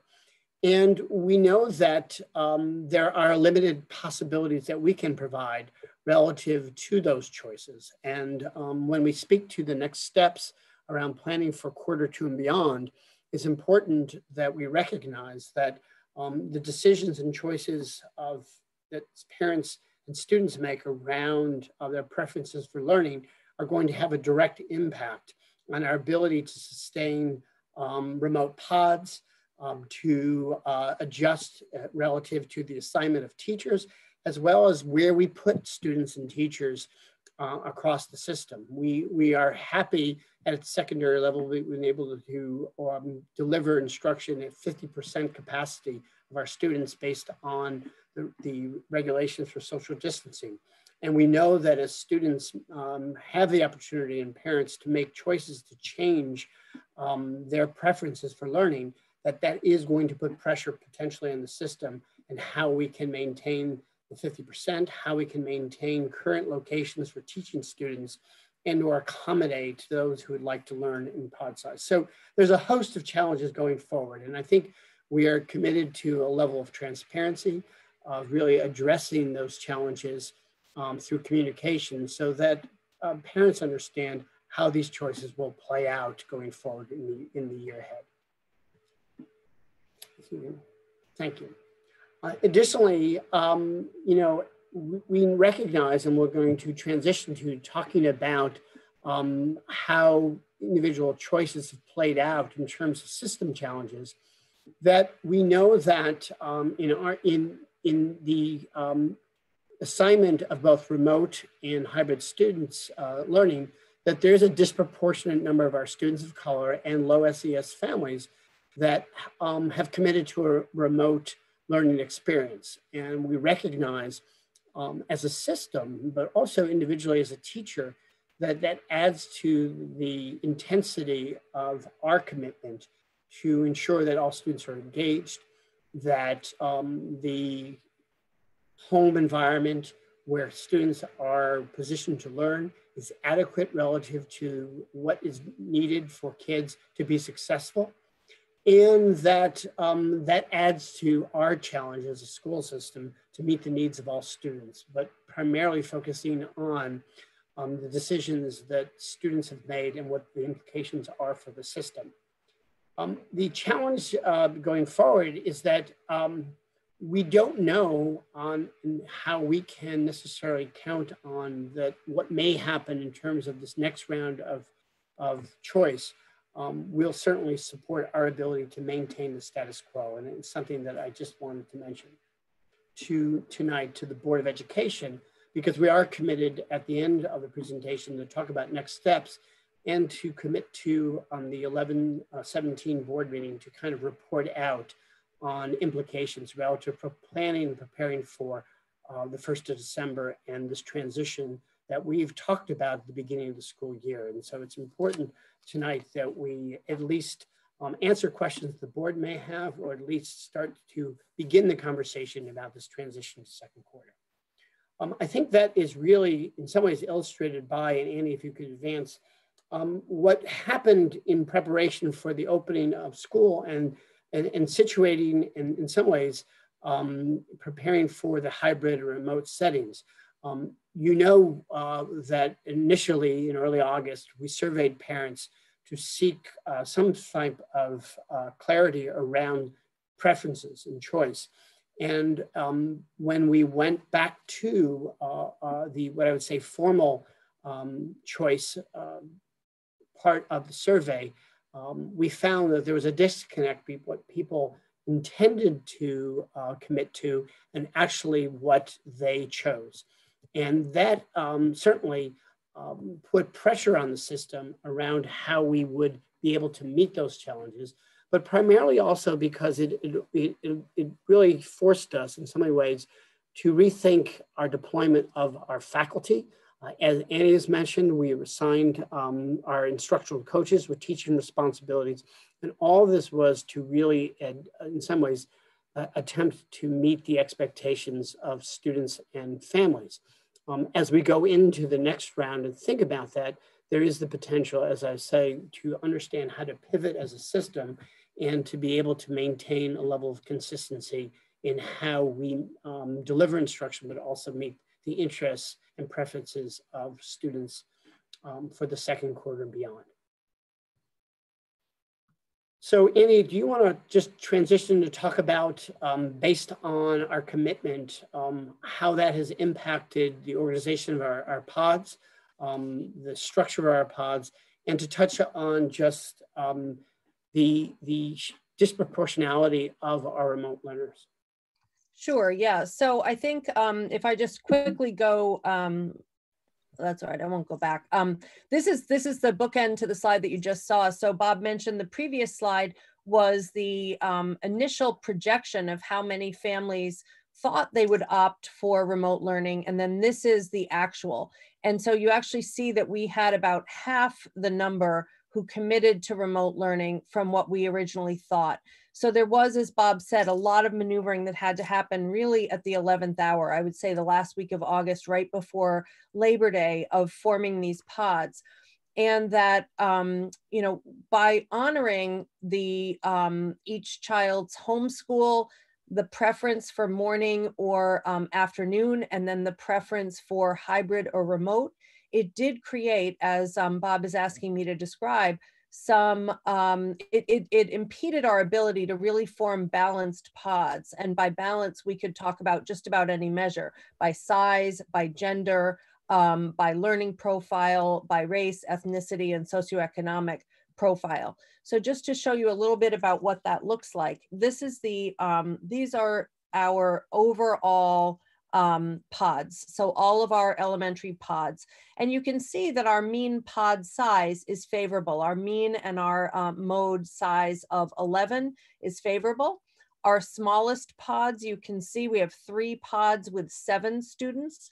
and one pod of 15, so more than twice as large. And again, that's just a factor, a result of how those family choices played out across the system. And then you can see the frequency of each pod size. So this is the overall picture. If we then, these are now hybrid pods. And in forming the hybrid pods, we had to be cognizant of how many children we could physically safely have inside each and every classroom space. So you see slightly tighter banding here, that our smallest pods are of 8 students and our largest are of 14. But again, the mean and the mode are right there at 11, and you see 54 and 53 pods across the system at those sizes. But here, this is really important to understand, because we had fewer kids across the system that opted for that full remote. We have a lot of, I guess you could say, jaggedness school by school, because the numbers essentially fell the way they fell. So we stated that we would not form remote pods of fewer than 7 or 8 kids, and you can see we do have right now 3 pods of 7. We've also had a couple of students, I think, move out of pods across the system, so that may be reflected in these numbers as well. But you can see the real variation of remote pod size. And this is very challenging for our teachers. The pods, I would say, at the upper end of 13, 14, 15, that is a very challenging thing to facilitate, as you saw in a couple of the snapshots, where you're really trying to gauge students' academic progress, social, emotional well-being. You're trying to manage those breakout rooms and provide a great deal of individualized support. Very challenging. So our mode remote pod size is 9, which is a nice, that's a nice size pod. The mean is 10, which is fine, but you can see the way it actually broke in reality. And so that's something that we would like to address moving forward, but that's a challenge, because how do we address that without changing pod assignments, especially if those changes have not been requested. As Bob mentioned, one of our main concerns is also the disproportionality that we see. We know that this is a trend not just here in Mamaroneck, but actually, in fact, across the country. And I think we have a quote coming up on this. But you can see that although 15, our overall number of or percent of remote learners is 15%, you can see the way that breaks down by race and ethnicity. So 11% of our white students opted for remote, 23% of our Hispanic students, 29% of our Asian students, and 47% of our Black students opted for full remote. So that's the disproportionality that concerns us here. And I think coming up next, yes, this is a quote from the Education Trust. This is specific now to New York State, but this pattern is true nationwide as well.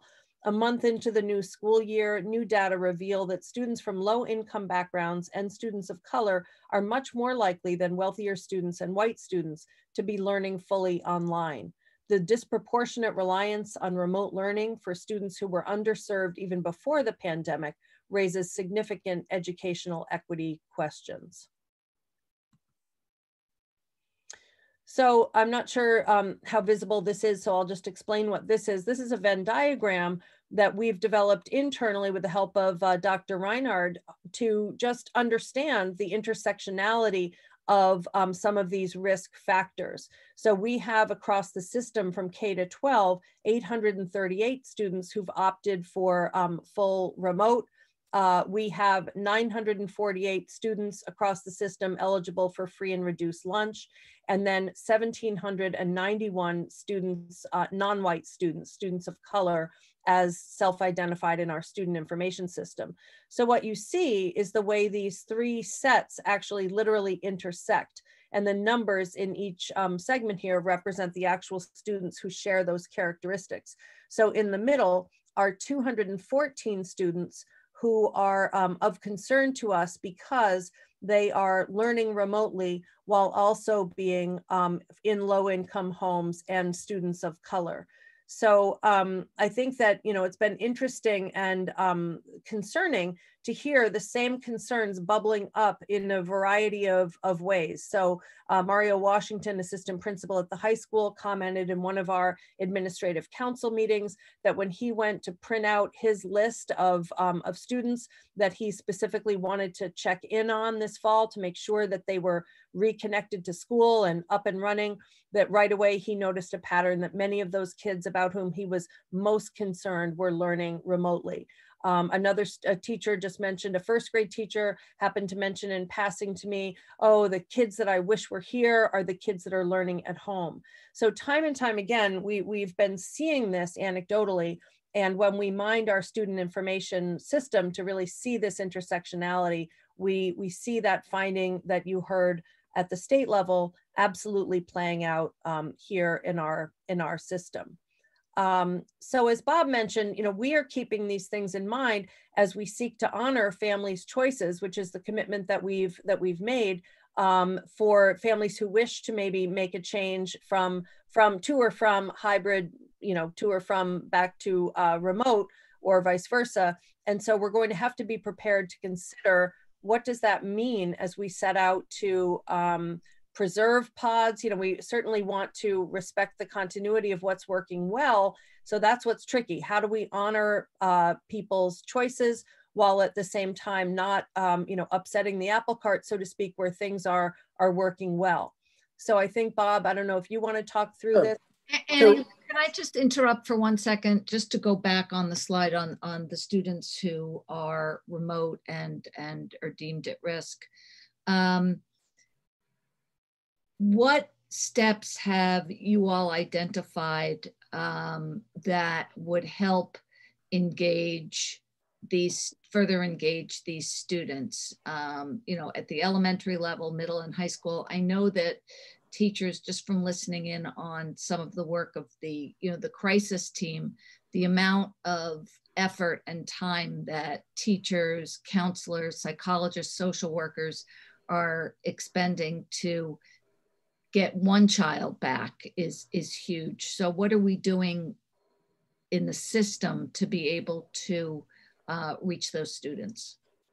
Sure, thanks. I mean, I think we could have a whole other session devoted just to that because it's such a multi-pronged and multifaceted effort. So first, through the spring and over the summer, looking into that tech equity question and with support from Meg Koifer and the STEM Alliance with virtual co-op. So how do we ensure that every child is actually able to participate and access our remote learning environment successfully? We continue to have challenges with the strength of Wi-Fi connections in families where we have multiple children learning together remotely at home. We see particular issues just with bandwidth and even with devices being in close proximity. So I would say that our amazing tech team led by Jesse Dancy and Mike Sammartano, along with the computer TAs at all 4 schools, have just been at the elementary level, have been incredibly instrumental. And it really is, Rena, it is a child by child, family by family situation. You've mentioned the social workers, just really understanding, again, family by family, how has this COVID crisis and the accompanying economic collapse affected families? What are people dealing with in terms of the health landscape? What are they dealing with in terms of housing insecurity, food insecurity?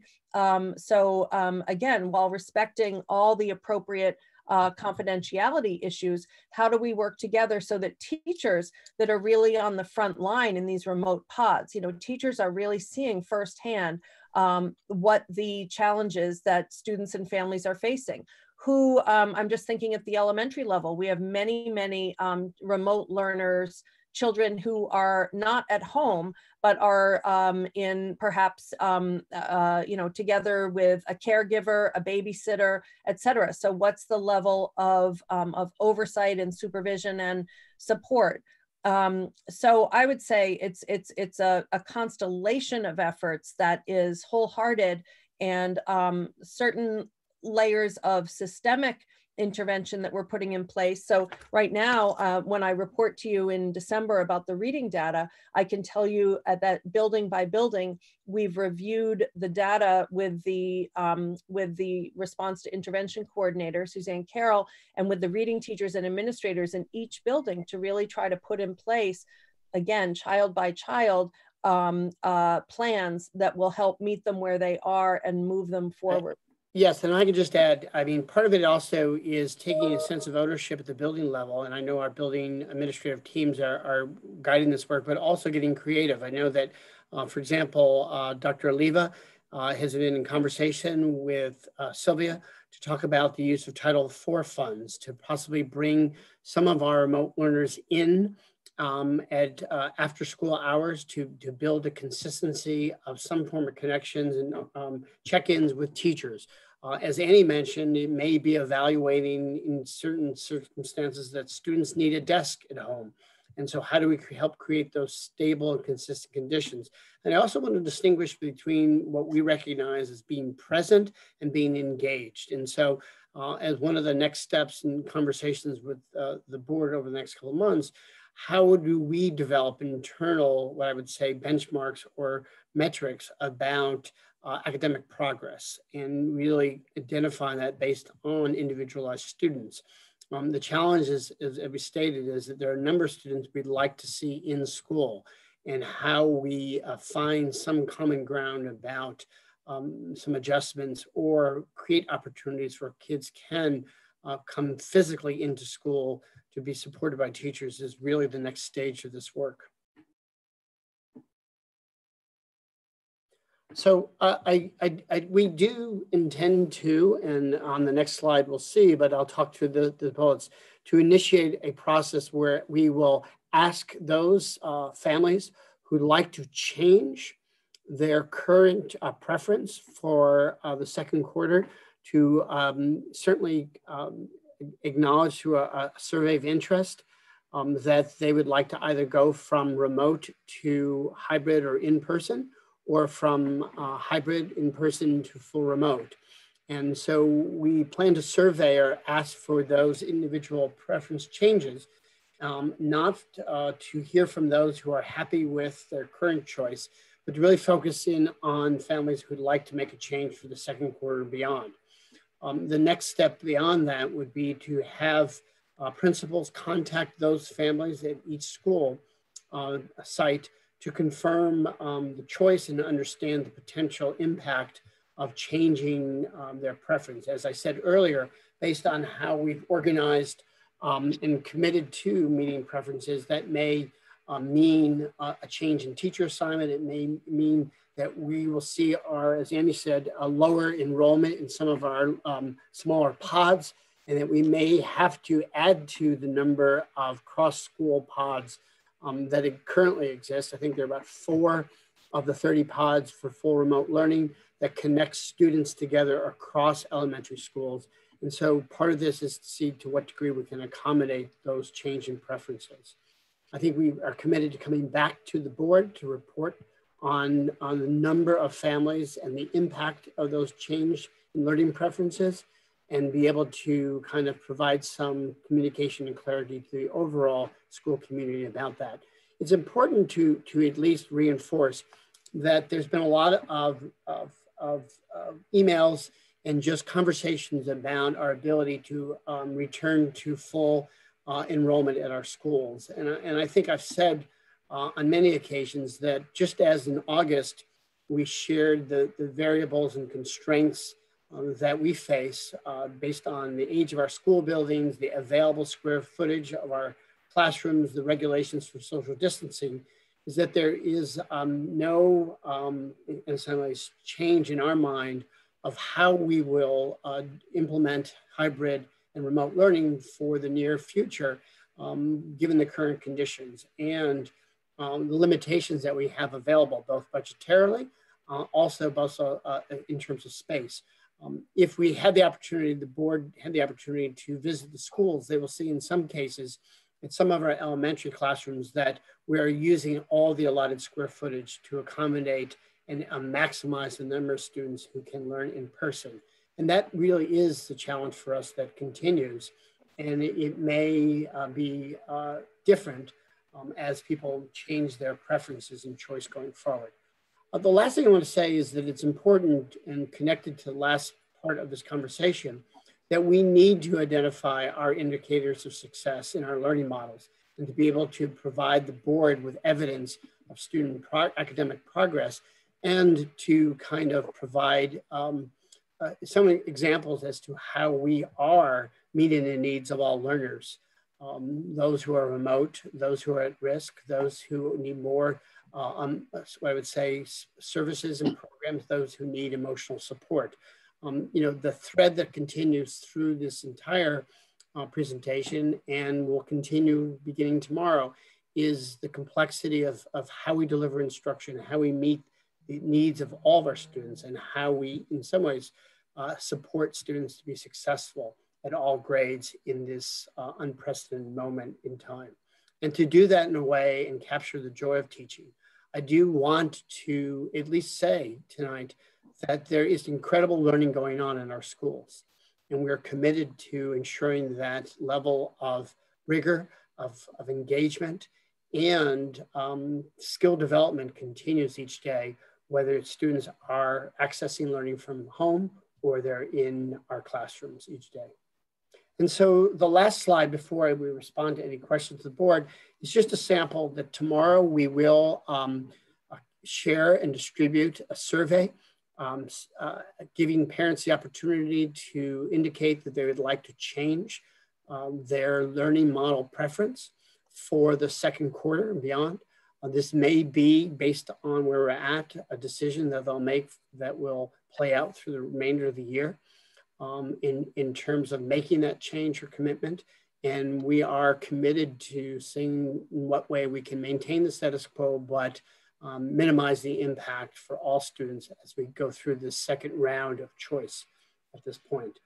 We are going to be very transparent in indicating that the decisions by those who'd like to change may have a direct impact of how we, again, continue to assign students to a teacher, class, space, and or configure our classrooms based on what parents ask for. So at this point, I don't know if the board has any comments or questions.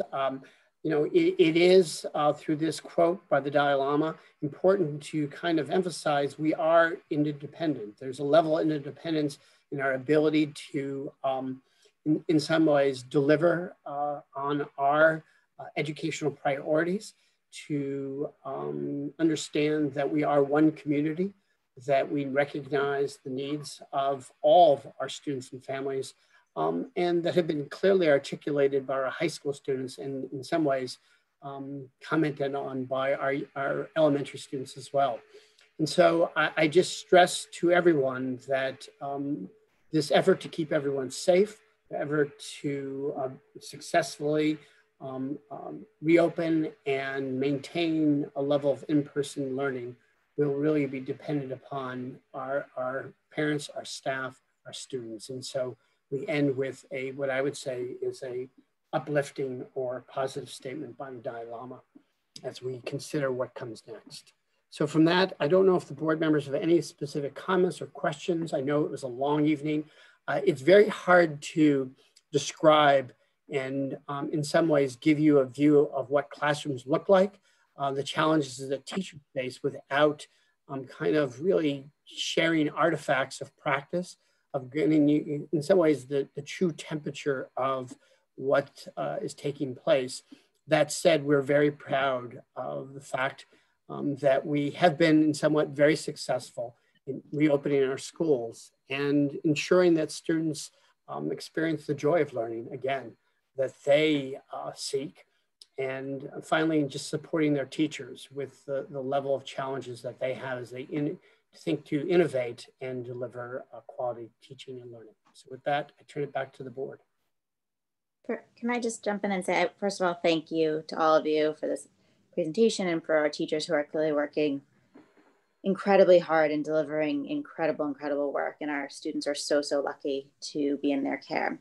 Just a question, because we're hearing it iterated from parents several times over, Bob, and I know that you have looked into it. If you could just explain the thinking behind why some districts are moving to 3 feet, the dividers, the pros, the cons, why our model versus that model, and sort of the you know, that idea of that full day and the. So I would say that, you know, there's been a number of conversations in our area around superintendents about comparisons.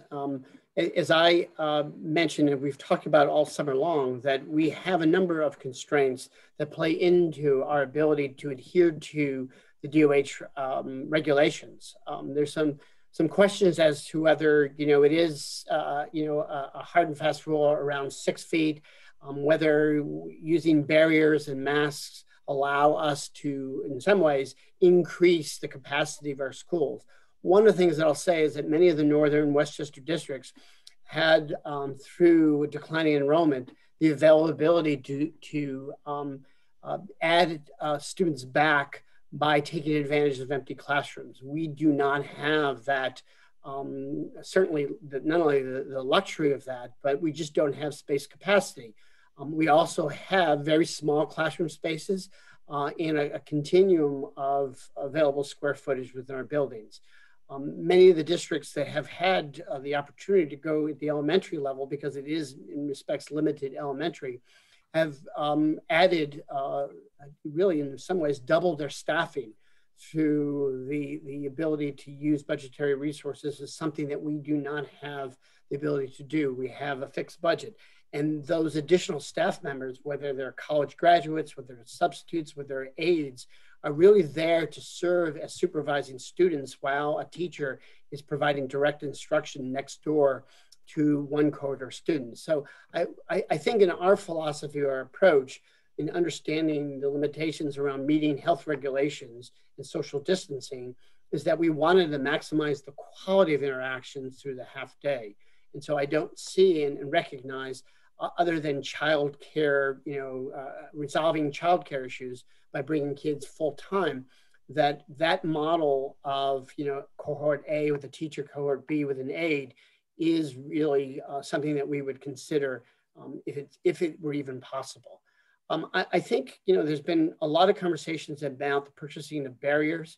You know, I will say that one of the things that has been problematic in listening to teachers or experience in observing teaching is that just having 7 to 12 students who are learning by wearing masks and having dividers, it's very difficult for kids to hear, to communicate, to engage in what I would say collaborative learning. And so the thought of having, you know, full barriers separating kids being able to see through those to engage in learning, and the quality of the input, in my mind, is something that we need to consider as we think about bringing more kids back. The other thing is, I don't know, given the variation in our elementary classes, that even with barriers, that it would allow for us to increase and bring back kids that go within less than the 6 feet at this point. So I think we've been very honest to say that our priority of everyday schooling for 2.5 hours and focus on you know, instruction and engaging students is really optimal for us, given the restrictions and our ability to kind of meet daily learning. I don't know, Ariane, if I've answered that question. Yeah, I would say that the quality of that 2.5 hour experience has been quite impressive, in the continuity and the expectation of the routine of coming to school every day has been critical for our students, both socially and academically. Agreed. And just to dovetail, and I think just to clarify, it's still an option for families that would need or like the Boys and Girls Club for that childcare piece. Is that still an option for families or no? Yes, I mean, we right now currently have that option available for AM and PM pods. You know, students are, when they, you know, because we do have a full day of learning, because at the elementary level, it transitions to our specials. Students who are participating under the supervision of Boys and Girls Clubs, both at Hommick's cafeteria and the high school, continue with their day, academic day, learning remotely through that experience. And that will continue to be available. And we've made that also available for children of staff members at a third site, and that will continue. I'd like to say that, I'm sorry, Christian. No, please, go ahead, Gladys. And no, first of all, I would like to thank you for the great presentation. It didn't feel virtual. I feel like over there seeing a 2 grade reading into the senior, how worry about the yearbook. I'm very interested in grades. So thank you very much for the presentation.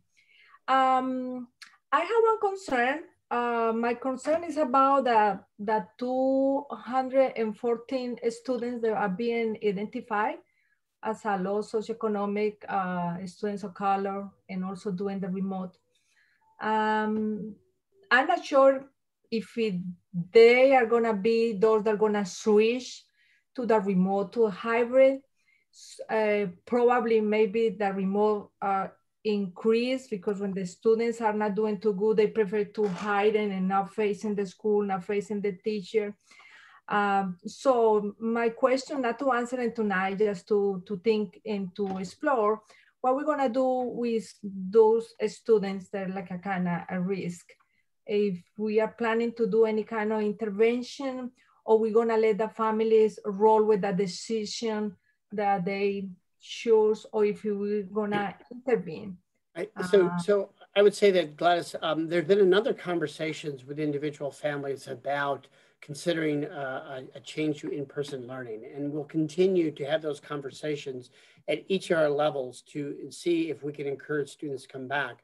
But we also recognize there's a number of reasons that families have decided to remain or to transition to full remote. I would say at the secondary level, and Liz and I have had this conversation, there is an increasing number of students who are hybrid students who are asking for the opportunity to go full remote because it could be that they live with someone who is medically certainly at risk. It could be that, again, because parents are working and the schedule that we presented makes it difficult for supervision.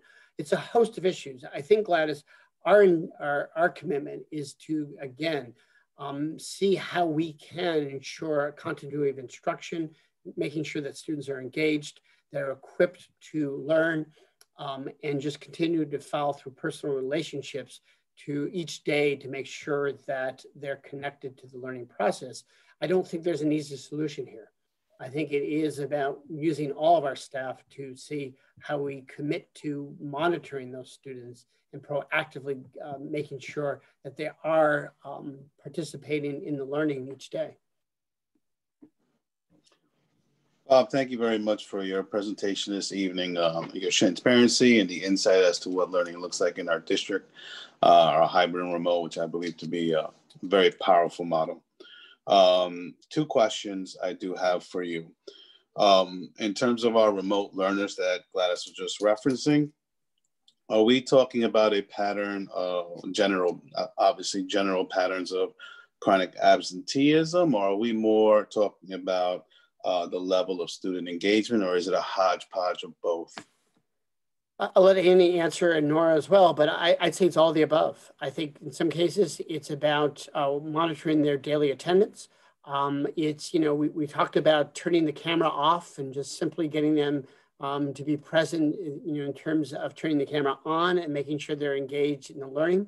It's trying to understand the complexity of a student who may be learning in a particular area under supervision of a parent and then being whisked away into a car where a parent is going on an errand and trying to stay connected to the lesson. I mean, each circumstance or situation or each child is different in family.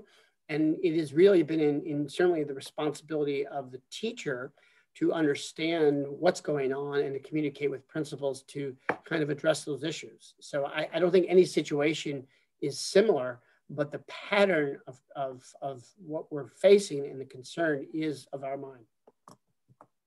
Annie, I don't know if you...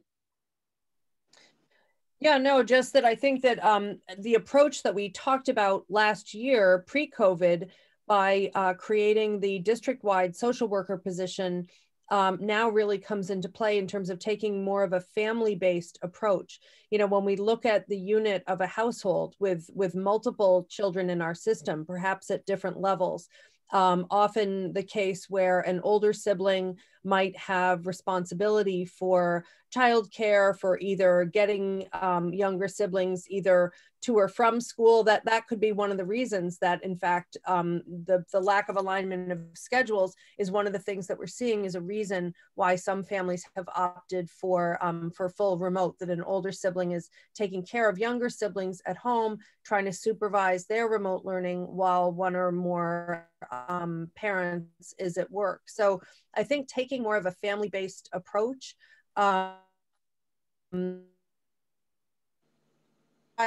so, you know, as I mentioned, when our tech team found out that just the example that Bob mentioned of the desk, we had multiple kids trying to learn together in the kitchen, where there was a problem with feedback.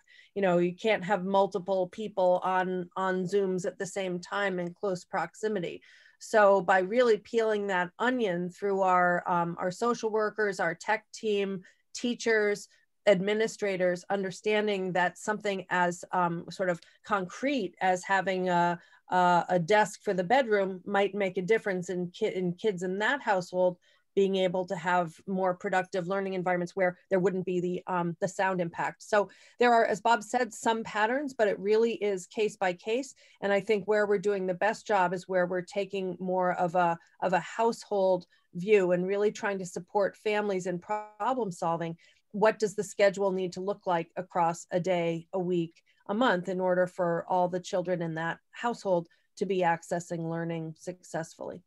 I would just add to that, although I think you and Bob completely covered it. One thing I just wanted to tell the board, because I don't know that you're aware, that what Lisa Garcia has started to do with the social workers is they've established what they're calling wraparound meetings. Now, Ariana, you might know what the term. But basically it's for once we look into each of these cases individually, if we find there's other siblings, then actually bringing the adults that are working with the family at each level together with the parent, together with the kids. So to have a whole wraparound meeting of what do you need, what are the patterns between your elementary, your middle, your high school student, and how can we be there? But as also mentioned earlier, I think Annie, you said it, you know, we can't discount the fact that this is a moving target. And so a family that can be engaged this week might be incapacitated next week. So we're constantly looking at individual cases as they go on. Thank you, Nora. And that would be in full agreement. You know, our homes are multi-generational. And in that sense, it kind of sets us up in a catch-22 where we're trying to protect our older folks, but our students that need to be in the building the most aren't going into the building because of that. And then we have cousins or possibly other siblings, aunts or uncles, or possibly being monitored by a grandparent that want to minimize their access to exposure, right? And we also have these relationships. So this goes to my second question is, have there been thoughts behind possibly our community partners like the CRC or other organizations that might have a space that might minimize exposure, but also be able to support 4 or 5 learners that families already have relationships with these organizations where they might be apt to a scenario like that? We meet, I guess I'll start with that answer. We meet with those community partners weekly or bi-weekly at minimum. So we have the CRC, we have Friends of the Family, we have the Larchmont Mamaroneck Community Counseling Center. Right. They're doing all things virtually. They're really not doing a lot on site themselves. They're not bringing families in. We were just talking to Durandi last week about their kind of, just stepping into doing more on-site stuff. But I've called real estate agents. We've been every place, quite honestly. It's a hard jigsaw puzzle to put together, but we're bringing kids back as we can. And then there's kids, as I said, who have been back, then have a health crisis in the family and are scared to come back. And then you have to unpack that all again. So it's, space is definitely a commanding issue in all of this for us. One last thing, I'm sorry to take up time. Is there a need for headphones and things of this such for some of our homes with multiple siblings?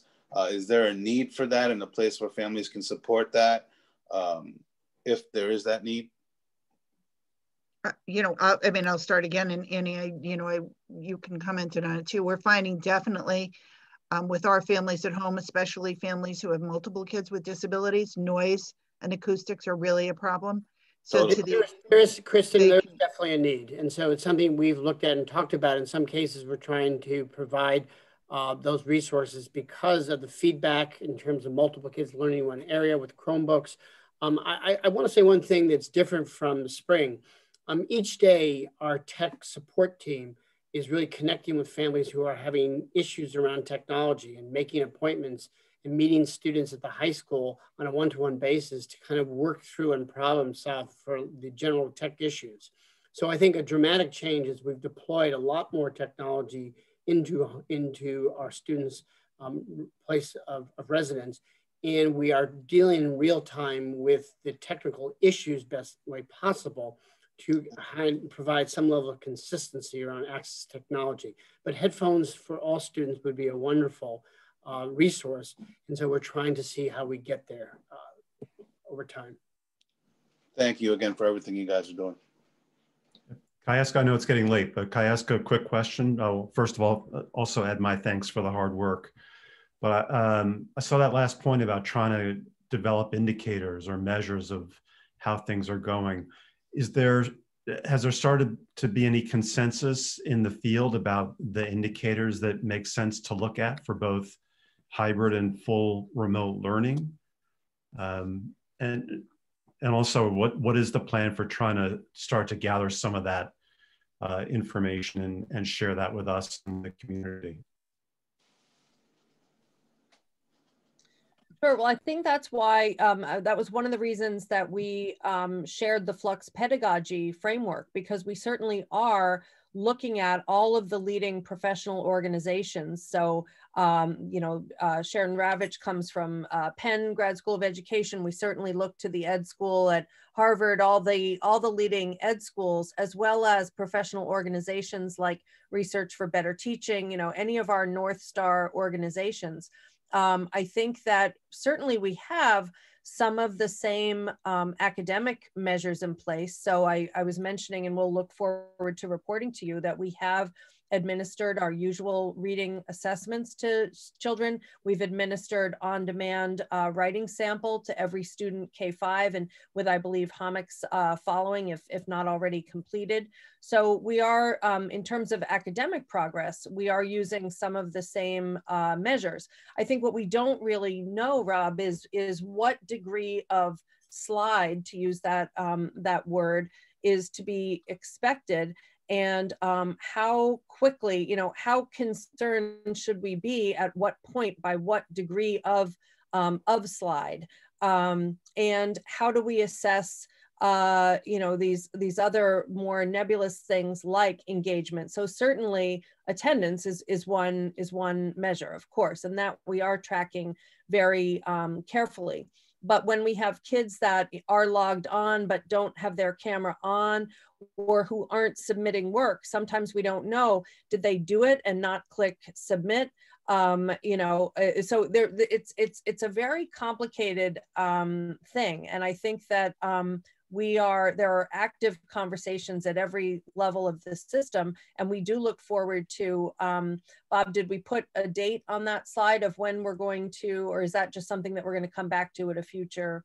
I think the goal is to come back to December, in early December, December 1st, to talk about the idea of indicators. I mean, as Annie mentioned, certainly we have the traditional academic, indicators of success, but it's really understanding in this environment how we measure and how we, in some ways, communicate what success means over time.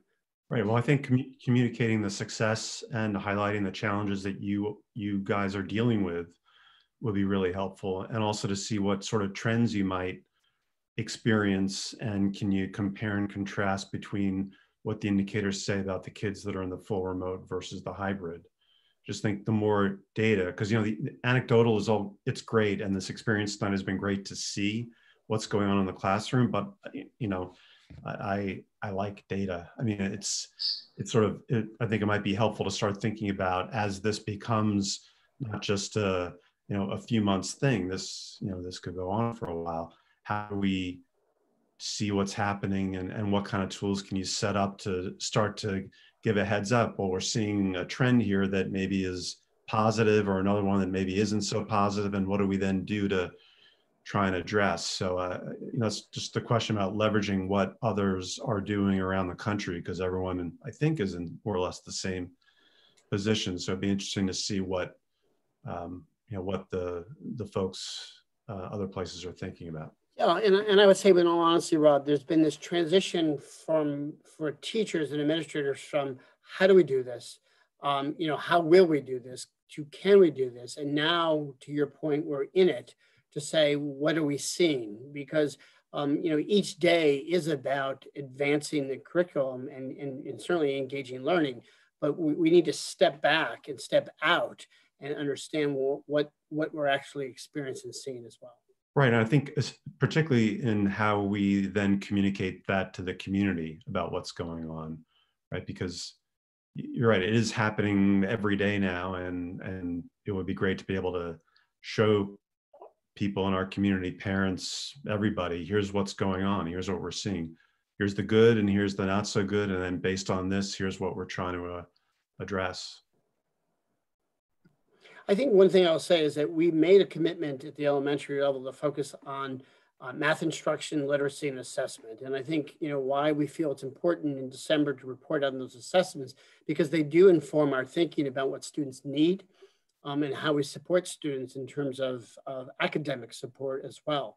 I think similarly or parallel to that, our social workers, psychologists are all understanding what are those human needs that students have, from feeding students to making sure that we attend to the basic needs of our students, so actually that they can learn. And so there's an interrelationship between that relative to the challenges we have, to educate students and to deal with the issues of families, and you can't separate that.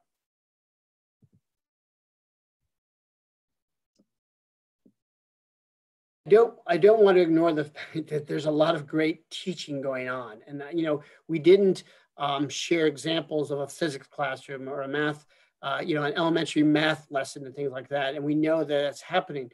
But there are also some limitations. At the high school, we aren't doing labs this year. The conditions don't allow.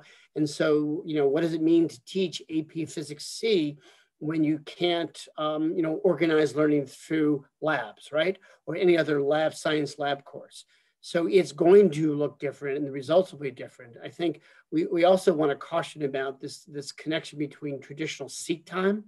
Ariana, we talked about getting everyone back full time, or the quality of learning we have when kids are in front of us. And I want to distinguish with that, is because we may not get to seat time. And it may not be linear in terms of what the expectations are. So teachers are making decisions about what content's important and how we deliver that content over 180 days. Thanks. Any other board members have any questions? I want to be mindful we're nearing to 9:45. I don't know if there are any community members who are still signed on who have any questions or comments. Debbie, is there? We do not have any community member questions. Okay, we'll give it another minute if anybody else on the board has any questions.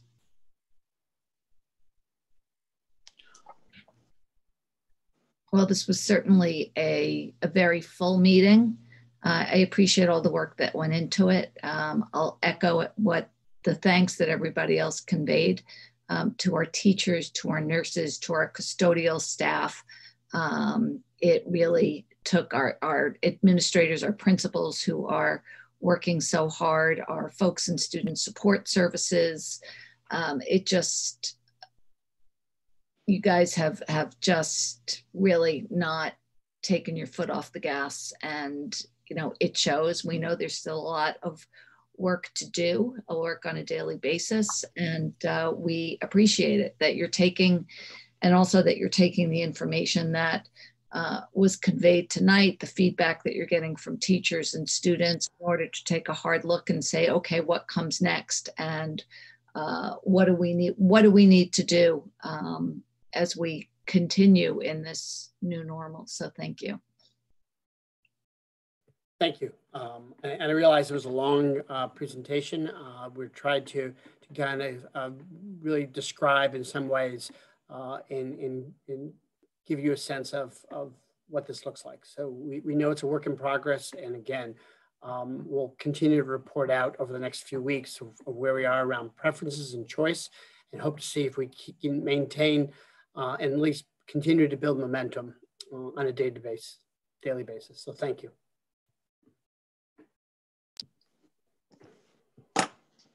Debbie, still no questions?